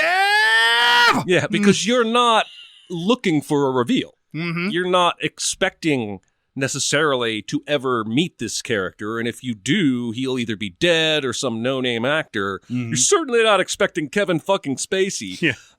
And in this age of the internet, that would never be a secret going into the movie anymore. you would know they would be marketing the movie on the fact that and Kevin Spacey as the killer. Yeah. You know what? Here's what's fucking with me that on that though. How great of a reveal is this if it's not Kevin Spacey? Like, if it's any other actor, if it's like a no-name actor or whatever, then we don't get that same kind of thing. And Spacey, remember, wasn't exactly household by that. I mean, Usual Suspects had come out. I wouldn't say it was a gigantic hit when it came out. Spacey himself really had like this, he had a decent career, I think, spanning back to like Working Girl or whatever. Up to this point, I don't know. He was in a bunch of movies in 95. He was in The Outbreak and he was in Swimming with Sharks and all that. But the only reason for me that the Kevin Spacey reveal is so amazing is because I had seen Usual Suspects. And I had always connected those two movies in a weird way because of that. Because even though he's not playing Kaiser Sose in 7, I always considered that almost like a parallel continuation. Thing. I had the same experience where I saw it. Maybe I don't remember how close they were when they came out. Well, the Usual Suspects, I believe, came out here. Like it may have been out in L.A. and New York, like for the summer or whatever. I'm pretty sure in like Nashville it was like August when it came out. 7 came out in October. Yeah. So it was really close. Yeah, and you were almost very primed for that kind of thing. Yeah. In fact, the other thing, and I heard this from somebody who had seen 7. He watched it with a friend of his who had not seen it. Like, it came out in 95, and this conversation I had with this person probably happened, I don't know, 12, 13 years after the movie had come out. And he said, I watched it with a friend, and he said he guessed it was Kevin Spacey. That's probably the reason why it's good that he wasn't well known back then. Right. He guessed it was Kevin Spacey because of the stairwell scene. Where he says, hey, I got a right to be here and all that. That's Kevin Spacey, obvious Kevin Spacey now that you know so much of his work and everything. So it's an interesting reveal. Like I feel like it's all contained within 1995, that being a great reveal. Like you not knowing who it is, you have to, and I still think you have to have Usual Suspects in your head when you watch this. I don't know. Maybe people who had not seen Usual Suspects and saw that, they were still surprised or they were delighted in some way.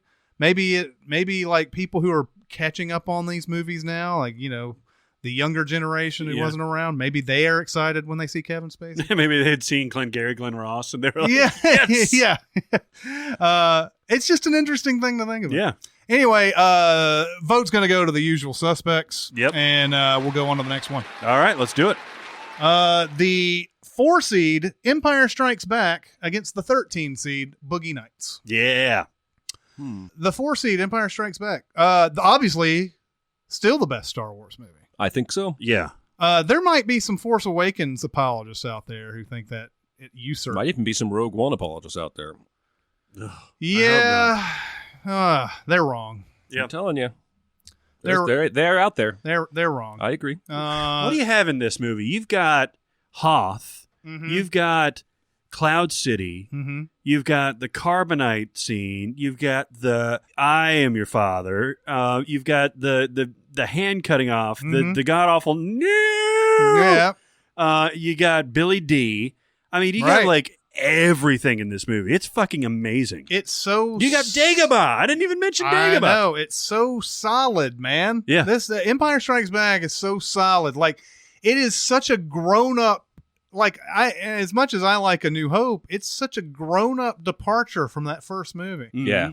When it's so stark, the differences. I remember when being a kid, it didn't matter. You know, you just Empire Strikes Back and all. It's just another. You know, I probably said the same thing about Empire Strikes Back as people said about Two Towers. That's a bridge movie. Yeah. But Empire Strikes Back is just so good, so well. Like, everything looks better. Everybody's acting better in it. Yeah. The story is so much better. I think it's because there's more stakes to it. Yeah. You know, like the mood has been like dialed up another few notches because, yes, you have the destruction of Alderaan and everything in the first one. You see, like, you know, how evil these people are. But like you said, Jeremy, like the fight between Vader and Obi-Wan is just, waving their limp dicks at each other, basically. And here you've got like this ominous dread over everything, starting with the ice planet, and you got Luke getting fucking attacked by a is it Tauntaun? No, basically a Yeti. Yeah, basically, the abominable like snowman. The abominable snowman. Yeah, we're gonna get corrected that on comments, but I mean, you get him. His face was all fucked up from an actual accident that he had, right? Like a motorcycle accident or a car in real accident. life? Yeah, so he actually is worse for wear when he does this. So like just everything is a little bit like more serious, but not in a non-fun way. I mean, you get the whole Yoda thing, the introduction of Yoda is one of my all-time favorite introductions where he's got this, what is it, the Charlie Chaplin, like, walking like an old man, and then and what happened to that Yoda, by the way? I Like know. after he plays with Luke and like has all this playful nature and everything, that motherfucker never once cracks a joke or does anything. Dour. He's so goddamn like he's not a character you care about at all by the time the prequels come along and everything. Oh, exactly. His character introduction's great. The scene in the forest when he runs into his demons basically, and it's Darth Vader, and he slashes him, and he sees his own face in Darth Vader's helmet and everything. Okay, I got a real problem with that scene. Yeah. What the fuck is that scene? Well, what the fuck is that? Is that like the Force magic? funny. Is this an enchanted it's part funny of the that you Force? say that because we send this, by the way. Oh, yeah. We send this in The Empire Strikes Back. Because Yoda says over there is a force of evil, and I'm like, there's just some fucking evil sitting around on Dagobah. There's just a fucking like this is the evil it's like, part. it's like a territory of evil. They have their own constitution. But it's supposed to be him facing his own fears. Yeah, that's what it is. No, I understand your that, weapons, you will not need them. It means basically you're going in there to face yourself. It's nega Luke basically. Yeah, from Scott Pilgrim. Yeah, exactly. No, I just have never understood, because I don't think there's ever been another time where there was a literal hallucination that is prompted by the Force. Mm-hmm. There's no consequence to that. Yeah, I mean, I guess it's but just it his does brain. show him where his future lies. Yeah, should he kill his father with just anger in his heart. Yeah. So that's what it's all about. No, but I agree. What the fuck is that scene, right? There's a territory of evil on Dagobah. There's just like, it's just sitting there, just hanging out like a swamp. Exactly. But anyway, yeah, it's got so many iconic scenes in it. So many. It's great. It's action packed, and it ends on, even though it's kind of got that hopeful tip end of it or whatever, it ends on a dour note. Yeah, it does. And you know what? I hear a lot of people say that it doesn't really end, or that it ends on a cliffhanger. That's a fucking lie. Right. It ends with the big battle. It's just that the good guy didn't win. Yeah. The bad guy won. Yeah. And then the good guy will win next time and make it all that much better. But I get annoyed when people talk about Empire as just a bridge movie, or say it doesn't have a beginning, middle, and the end. I do wonder why this movie is so much more adult, because it's sandwiched in between two of the most cheesy, kid-friendly Star Wars versions. Because after this, we go back to it's like he only had the patience to go to dark adult emotions once, and then we had to go back to happy Ewok La La Land. Well, I think it comes down to who's behind it. Again, we're talking about Lawrence Kasdan here. Kasdan was a guy who made his career writing adult-oriented stuff. You know, The Big Chill and all that. Grand Canyon. It's a Grand Canyon reference for you. Right? That's right. Grand Canyon's not a bad movie. No, I liked it. Not bad. But he did that, and then they got the director Irvin Kershner, who like go on to do RoboCop, RoboCop 2, I think. But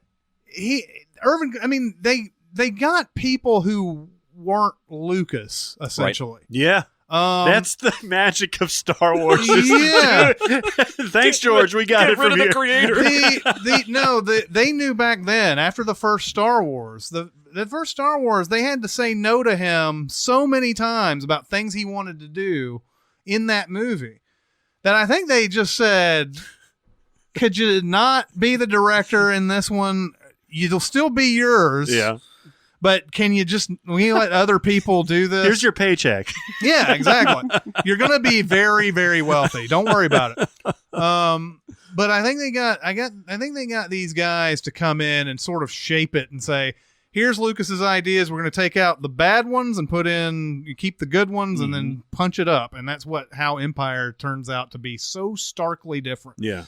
We forget about that with those older Star Wars movies, is that Lucas didn't direct that one or Jedi. Jedi wasn't, Jedi's still good. It's just, it's not Empire. It's a completely different set of people on Return of the Jedi. Right.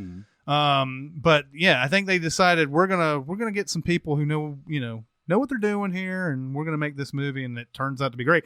Also, may go a long way to saying studios might be right, quote unquote. It made the least money out of all those Star Wars. Yeah. That's because there wasn't any bikini scenes or shit. It's true. Sometimes, this is what's going to happen if we ever do the podcast live. I'm going to say one of those things, and we won't be able to take it out. No, won't be able to take it back. 500 people will have just heard me say it. Everybody will be fine. But you're also right. Maybe. I mean, yeah, because Jedi and even the first Star Wars just dialed up the visually friendly thing and not going for a tone or a mood. It was going for Ewoks and bikinis instead of, actual meat on the bone adventure, Yeah, no, I agree. It's good. What's it going up against? It's going up Speaking against of meat on the bone. Boogie Nights. Yeah. Oh. Talking about chicks in My wife's bikinis. got an ass in her cock in the driveway. That's right. Talking about chicks in bikinis and in less. A stellar cast here. Oh, boy. Mark Wahlberg wasn't exactly Mark Wahlberg at that point. He had shown he had some chops and stuff like Fear and The Basketball Diaries. But when I saw that he was the lead in this, I was like, I don't know. And Paul Thomas Anderson wasn't a household name either. Nope. He sure got a lot of rope to make this movie, though, didn't he? He did. I kind of wonder why. New Line Cinema did not give a fuck. New Line Cinema was doing Mortal Kombat, and they were doing these these small but profitable movies and everything. I think they had money to play with because they're Warner Brothers anyway. I mean, they're a Warner Brothers subsidiary anyway. He probably also got Burt Reynolds or somebody big attached early. Yeah. To line up the other cast and the funding. Famously, Burt Reynolds going to be in it. Famously, Burt Reynolds doesn't like this movie. I don't. You know what? Some people are just cranks. Yeah. He thought it was too. He thought it went too far. With the nudity? I think with all the stuff that was in it. He's in several of those scenes. He is. Yeah. I'm not saying his reasoning makes any sense. This is a portrait of that period. It has to be. I mean, you've heard of things on porn sets that are much worse than what has been shown here. Yes, absolutely. Paul Thomas Anderson, from what I understand, probably watched the most porn of anybody to make this movie. It's research, baby. Oh yeah. I mean, but you know what? We laugh. I guarantee you he watched this with the utmost seriousness. Oh, I'm sure. I'm sure he's he taking notes. And I bet that's hilarious in itself. If he were able to get a shot of Paul Thomas Anderson watching porn, and he's just sitting there taking notes and shit. Probably porn is meaningless to him now. Yeah, he's seen it in different. We've seen too much. But he went through and he read about all the ones. John Holmes and whoever the Debbie Does Dallas and all. He did all these. He did all this research to make this movie, so he fills it with all these characters, man. They're just there's so many. This is why these movies are great. They'll throw in a character like the Robert Ridgely character or whatever, who's an awful human being. Oh yes, it starts off where you're like, oh, this guy's a lovable, just kind of a pervert or whatever. Yeah. Oh, he's way worse than that. Yeah. But he has the moment at the beginning that's just hilarious where he's like, word is around here that you have a really big cock. And Wahlberg's Wahlberg's looking at him, he's like, may I see it? He's like, yeah, sure. And then Ridgely looks down and then he looks back up with the same smile on his face. He's like, oh, thank you. The movie does a great job playing up the size of this cock. They almost don't need to show it at the end. Yeah. I get why they do, but the movie has already established this Cox lore, and I don't need to personally see it at the end, but I mean, from the opening scene when he's bussing tables at that restaurant and Roller Girl blows him or whatever. Yeah. Yeah, which is a crazy scene, by the way, because first of all, I don't care how good looking you are. Like a random girl coming up to you, and I don't think they even say anything. Like she whispers into his ear or something like that, and they go back to the thing. She blows him. Then when he goes back to Burt Reynolds' place and everything, is like Roller Girl's like, "Are we gonna fuck?" And he's like, "Oh yes." And she goes over, and like he seems like he's surprised that she wants to fuck him when she's already like giving him a blowjob. I think it's more the situation. There's a guy sitting in the room going to watch them. Oh yeah, I guess. More than any of that type of thing. But you know, aside from the obvious thing in Boogie Nights, okay, yeah, we're talking about porn here. This is a fantastic look at the so-called alternate family, basically. Yep. Yeah. Where there are people it's a collective of people who care for each other, and they're not related, but they almost are. Amber Waves basically plays the mom of the whole thing, and you have Jack Horner, who's I get Jack Horner and Jackie Treehorn. Yeah. The Big Lebowski has some connections to Boogie Nights. It's kind of funny. But Jack Horner, it was the father figure, and so it's kind of an interesting dynamic when you start thinking of it in those terms, and you think about the first scene that Dirk and Amber have their sex scene and everything. It's kind of incestuous. Yeah, definitely. And as they keep going along and having the same co-stars and everything like that, it's kind of like he's banging his sister here and all this other type of stuff. But it's to get around all of that. It's a great look at just a collective of people who care for each other, and I think I that's do an love that thing. one moment, and when I love, I mean I don't love it when it's like a montage, and it's trying to show how good at sex and porn Mark Wahlberg is, but it's got him and Roller Girl on the bed, and he's turning to Burt Reynolds, and he's like, "Well, we can just turn her over and go right into doggy style," and they're like, "Oh yeah, Yeah, and I'm yeah. No one's ever done that before. Right. Come on." Oh, he's kind of like his moment, like his star making moment where like accidentally like climaxes inside Julianne Moore, and he's like, "Jack, I can do it again." Yeah. And he's No, like, no, you can't. Whoa. Well, Maybe in an hour you can. Yeah. Human body is not gonna let you do it again this I don't quick. know. I think that's something that a lot of those porn stars can do. I think so. That's I like think the people that can eat 50 hot dogs. Yeah, you know? there's some weird penis wizardry going on there. I love this movie. This is an epic. It's told over maybe 10 years time, maybe less. Yeah, it's about around Seven or around eight. that time. Stretches because from the it's 70s got- into the It's 80s. got its early, before he's a star, then the big glory days, and then obviously the fall off the cliff. Yeah, the fall from grace. John C. Reilly is hilarious in this movie. Oh my God. This is where you first really noticed John C. Reilly could be a comic actor. Yeah. It was in Oh, Boogie yeah. Nights. Just from the very opening scene where he's talking about how much he benches Yeah, and how much all he that.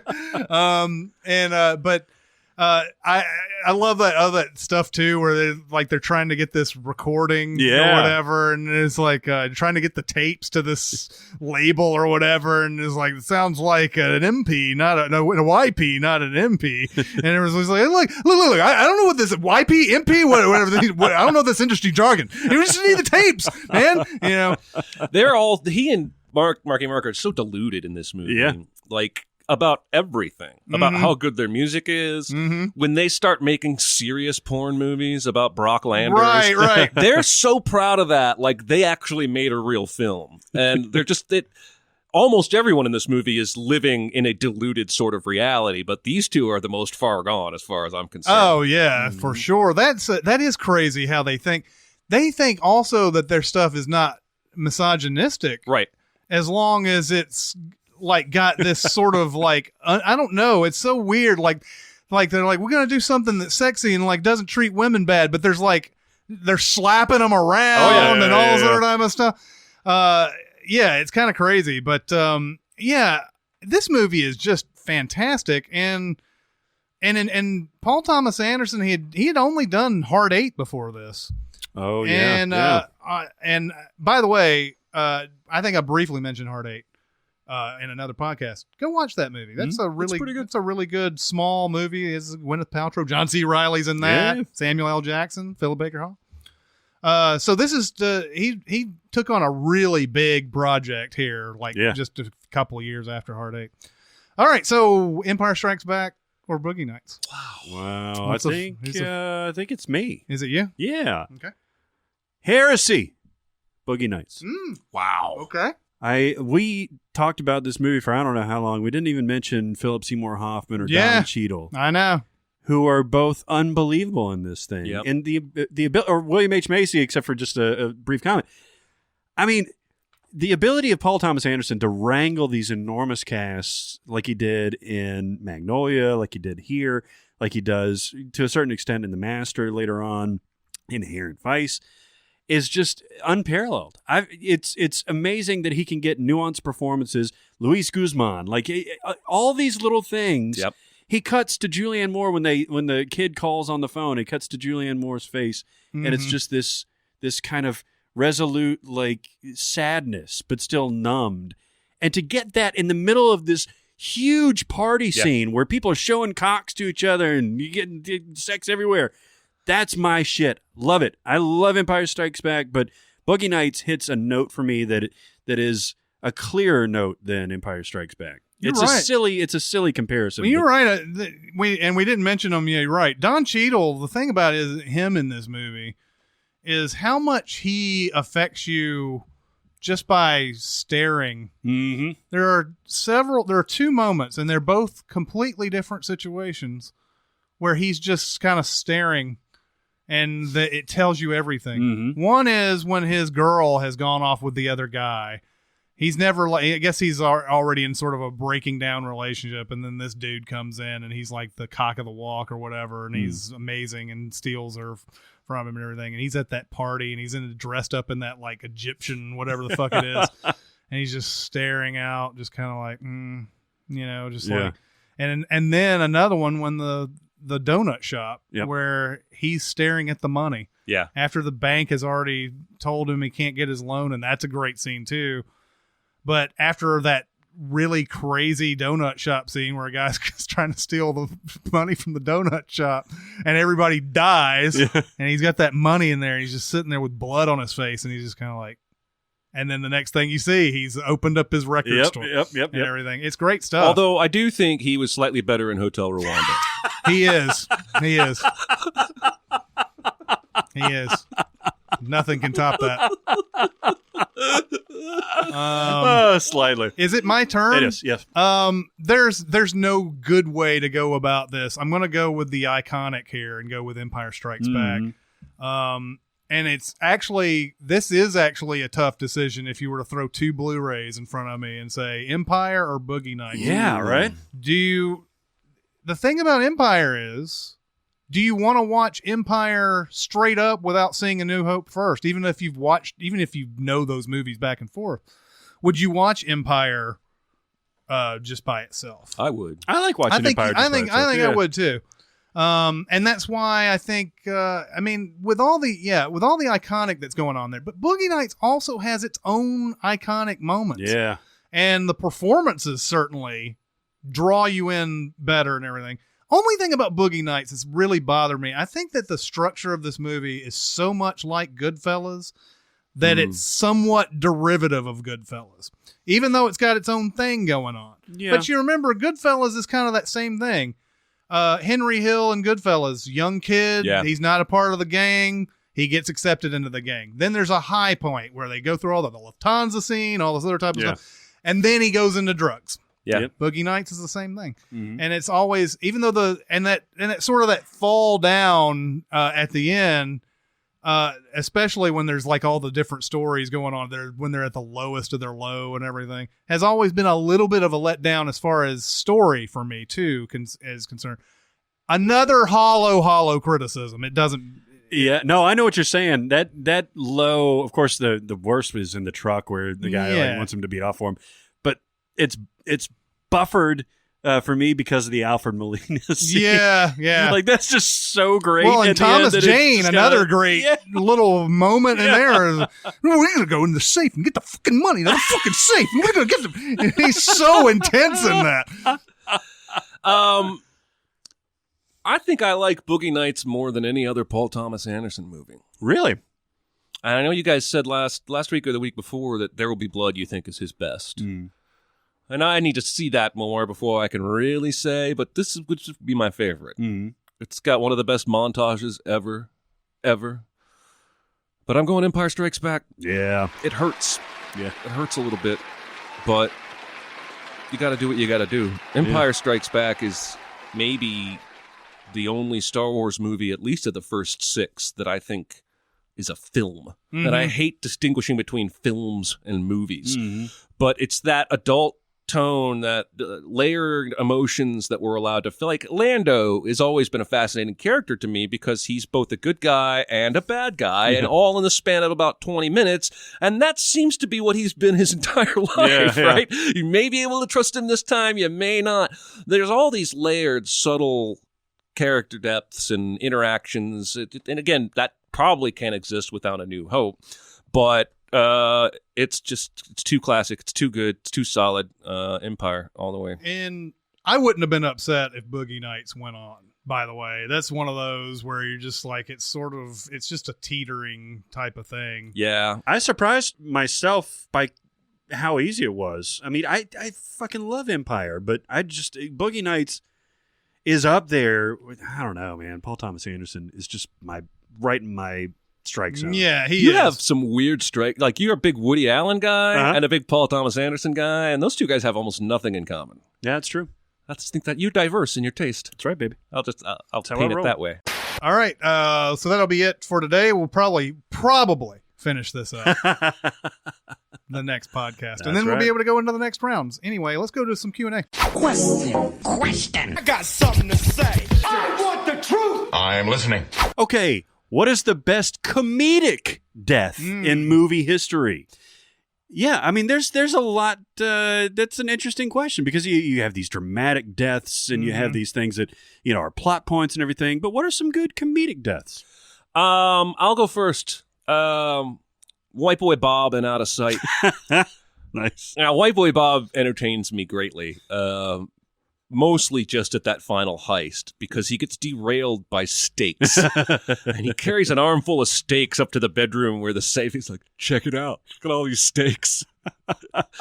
Anyway, so he's the one that eventually finds Clooney and holds him at gunpoint and yells to Snoopy Miller, I got him. I got Foley. And he starts he's a big, huge, fat guy. He starts running up the stairs, trips, falls, and shoots himself through the chin and dies right there on the step. Shocking. To the point where Clooney, bats an eye at it for a few seconds. Like, did that just happen?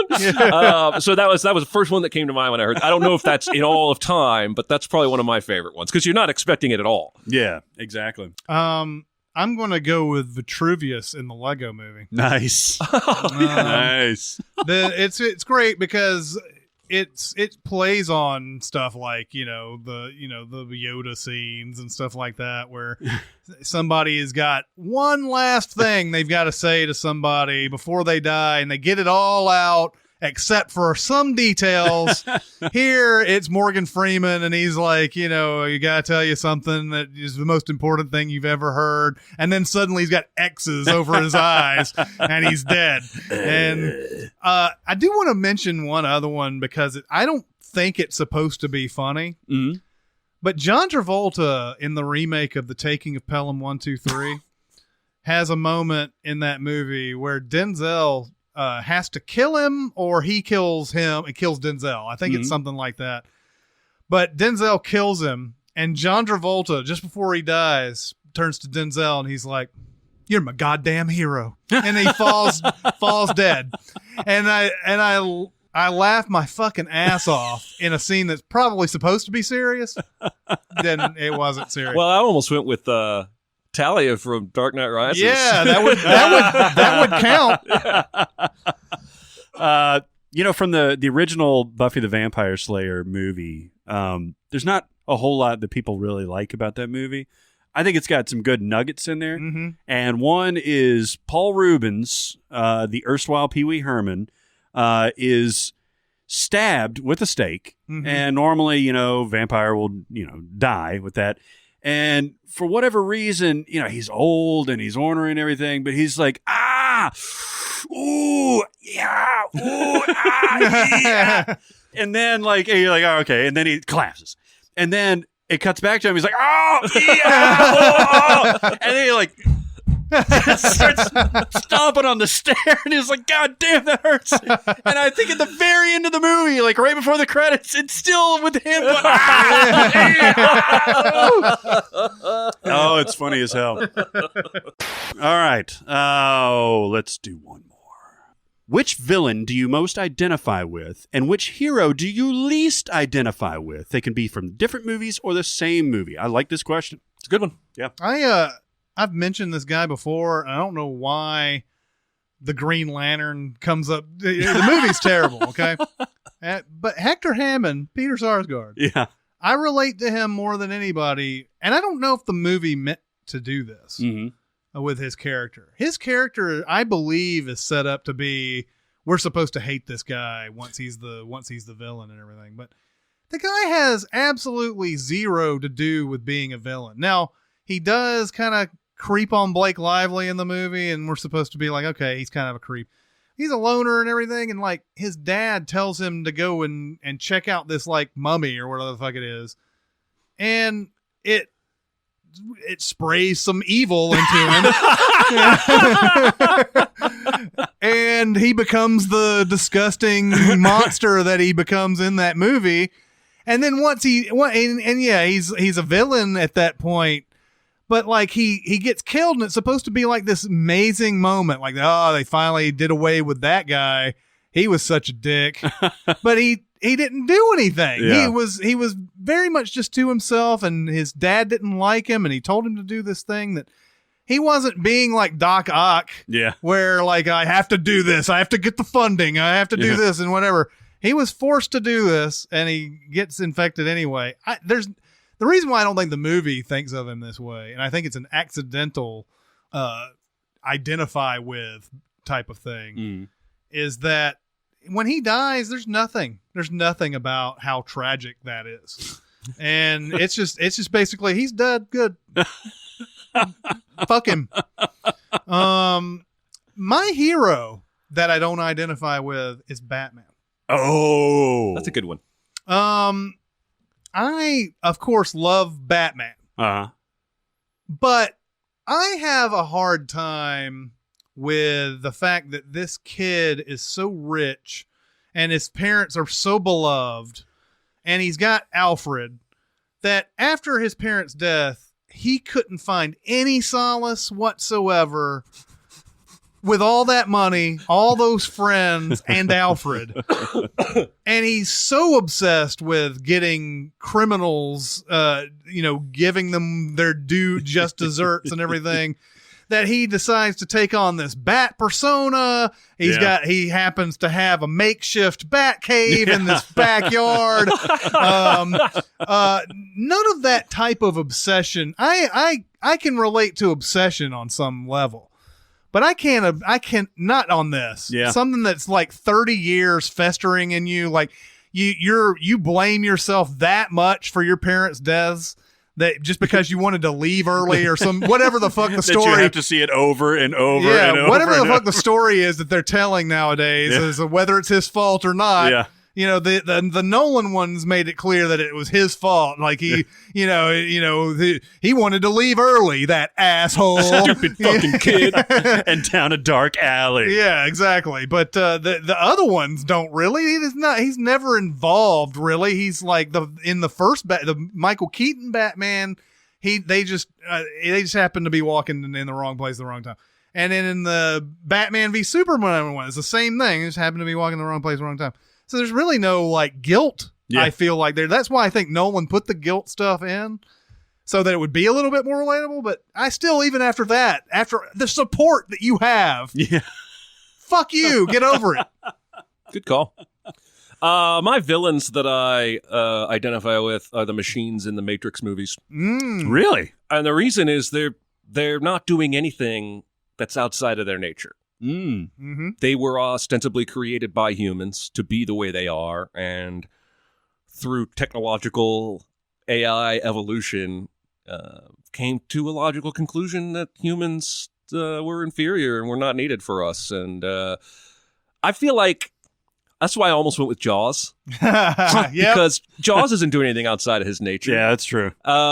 And honestly, they start fucking with that guy so much when they go out there on that boat, the three of them. You almost can't blame him for coming after him repeatedly. And so it's always been very hard for me to think of the machines in the Matrix as evil. And even the films show you by the end of the third one, they decide to let humans live because they make an analytical choice that suggests this is the better route, because if we let Smith rage on in the Matrix, he'll destroy it, and then he'll cross over here and destroy it. So it was self-preservation. But I don't think they hate humans. I think they're just kind of following a natural progression of what their nature was. And so it's always been hard for me to see them as... Now, Agent Smith is a little different because he's evolving on his own, and he's definitely got some sinister intentions and whatnot. Yeah. But just the machines themselves, it's hard for me to fault them. Yeah. You know, it's just, bee stings you. You don't get mad at the bee. That's just what a bee's supposed to do. That's true. I just get, in the I bee's get mad nature. at the bee. I though. do too. Yeah. I want to kill the fuck out The of that bee. hero that I don't identify with, and I'm going to cheat and do two really quick and just toss out the Blues Brothers because I think those guys are dicks. And I never understood why I was supposed to root for these assholes. But I'm going to go with V from V for Vendetta because he's really on a murder-revenge plot. But he has couched it all in this free the people from an oppressive government. And I really feel like one or the other is the way he should go. Like, he was abused and mistreated at this medical facility. They gave him the wonky drugs that I guess made him burn marked all over his body. Whatever they did to him to make him super strong and unkillable or what have you. He's mad. I get that. But he's also... I don't know. He makes it sound like he's noble because I want to bring down this government, this evil chancellor, and what have you. But in the meantime, all along the way, I'm going to be sneaking off to murder people that pissed me off personally in my past. And it's always felt like I love this movie, but it's a weird dichotomy there of character motivations. Because you feel like the revenge is really the overriding thing, and not the liberation of the oppressive government. Yeah, I don't think he cares about releasing the people from the government as much as he does about his revenge, because he's willing to die when he kills his last guy. Yeah. And let Natalie Portman carry out the thing. And so that's always struck me as weird. This is the hero of the movie, but he's going to murder 5 people in cold blood out of basic revenge. So I can't relate to that. Interesting. I got 2 from the same movie. The same series. Magneto has always appealed to me. And I guess more specific, it really could be either the Fassbender one or the Ian McKellen one, because he's got such a great origin story. I mean, great in the sense of he was terribly mistreated. I mean, he was a Holocaust survivor. In the reboot, he was forced to watch his mother die, and it's a heartbreaking story. And this was done in the first one, at least, by humans. And not only that, you have this kind of malevolence towards humans, being as a mutant. You also have the perfectly reasonable, and this is what Jeremy was saying about the machines. You are the next step in evolution. You got bragging rights. You got legitimate bragging rights. I think that's sort of the point of Magneto's character arc. I totally agree with you, by the way.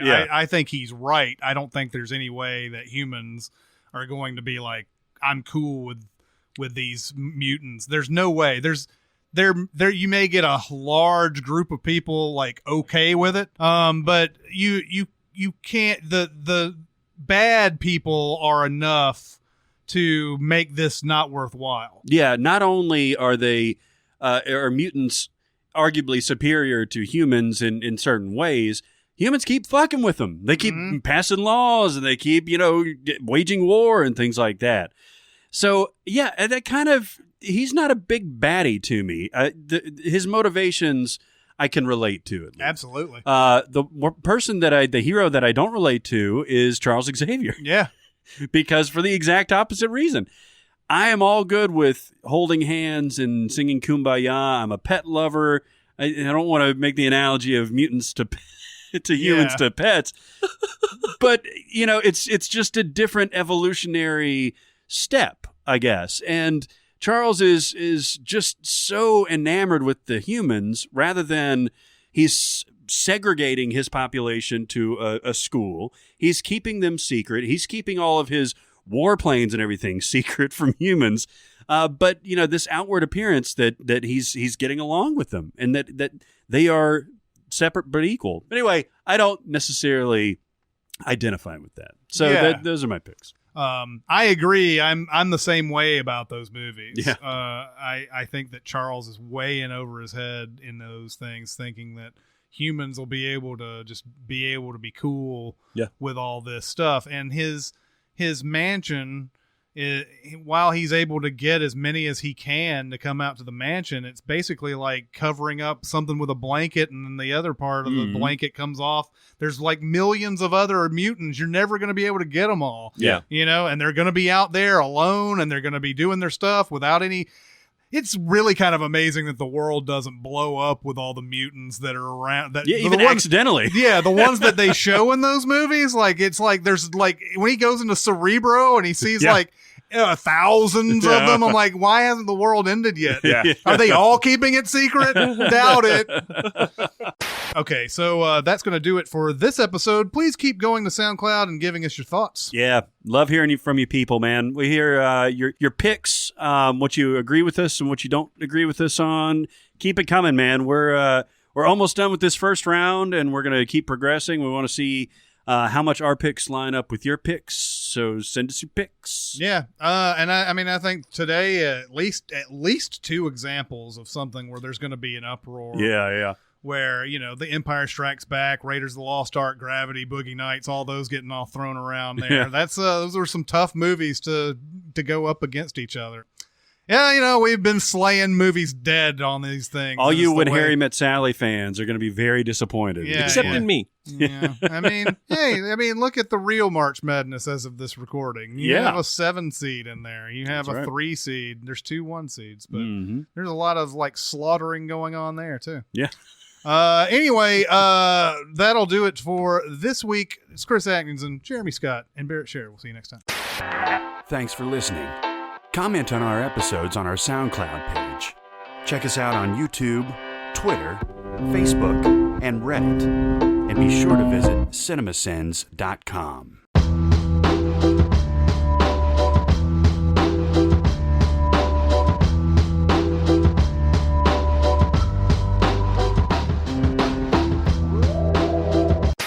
I forget how they got the connection. It was probably Roz or somebody, but they basically go to this mobster guy for help. Mm-hmm. And Niles is like, he's so in the mood of like doing something clandestine that he's talking really funny. And so when he's explaining the situation with Maris to the mobster, he ends by saying, "Needless to say, the situation is hot, hot, hot, and you're the man to turn on the air conditioning." So you like that better than Seinfeld? I do.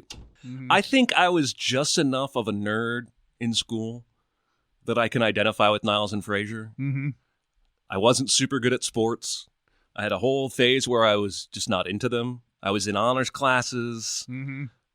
I was picked on for being a nerd and being smart. Right. And so I think I associate with them and their struggle to fit in with society that's not, I don't know. It's funny. I know I've seen lots of Frasier episodes, but I can't just like immediately call up any of them. I haven't watched it nearly enough to be like, oh yeah, like that one episode Right. where like I can remember moments. I couldn't tell you what the episode was, what about. Right.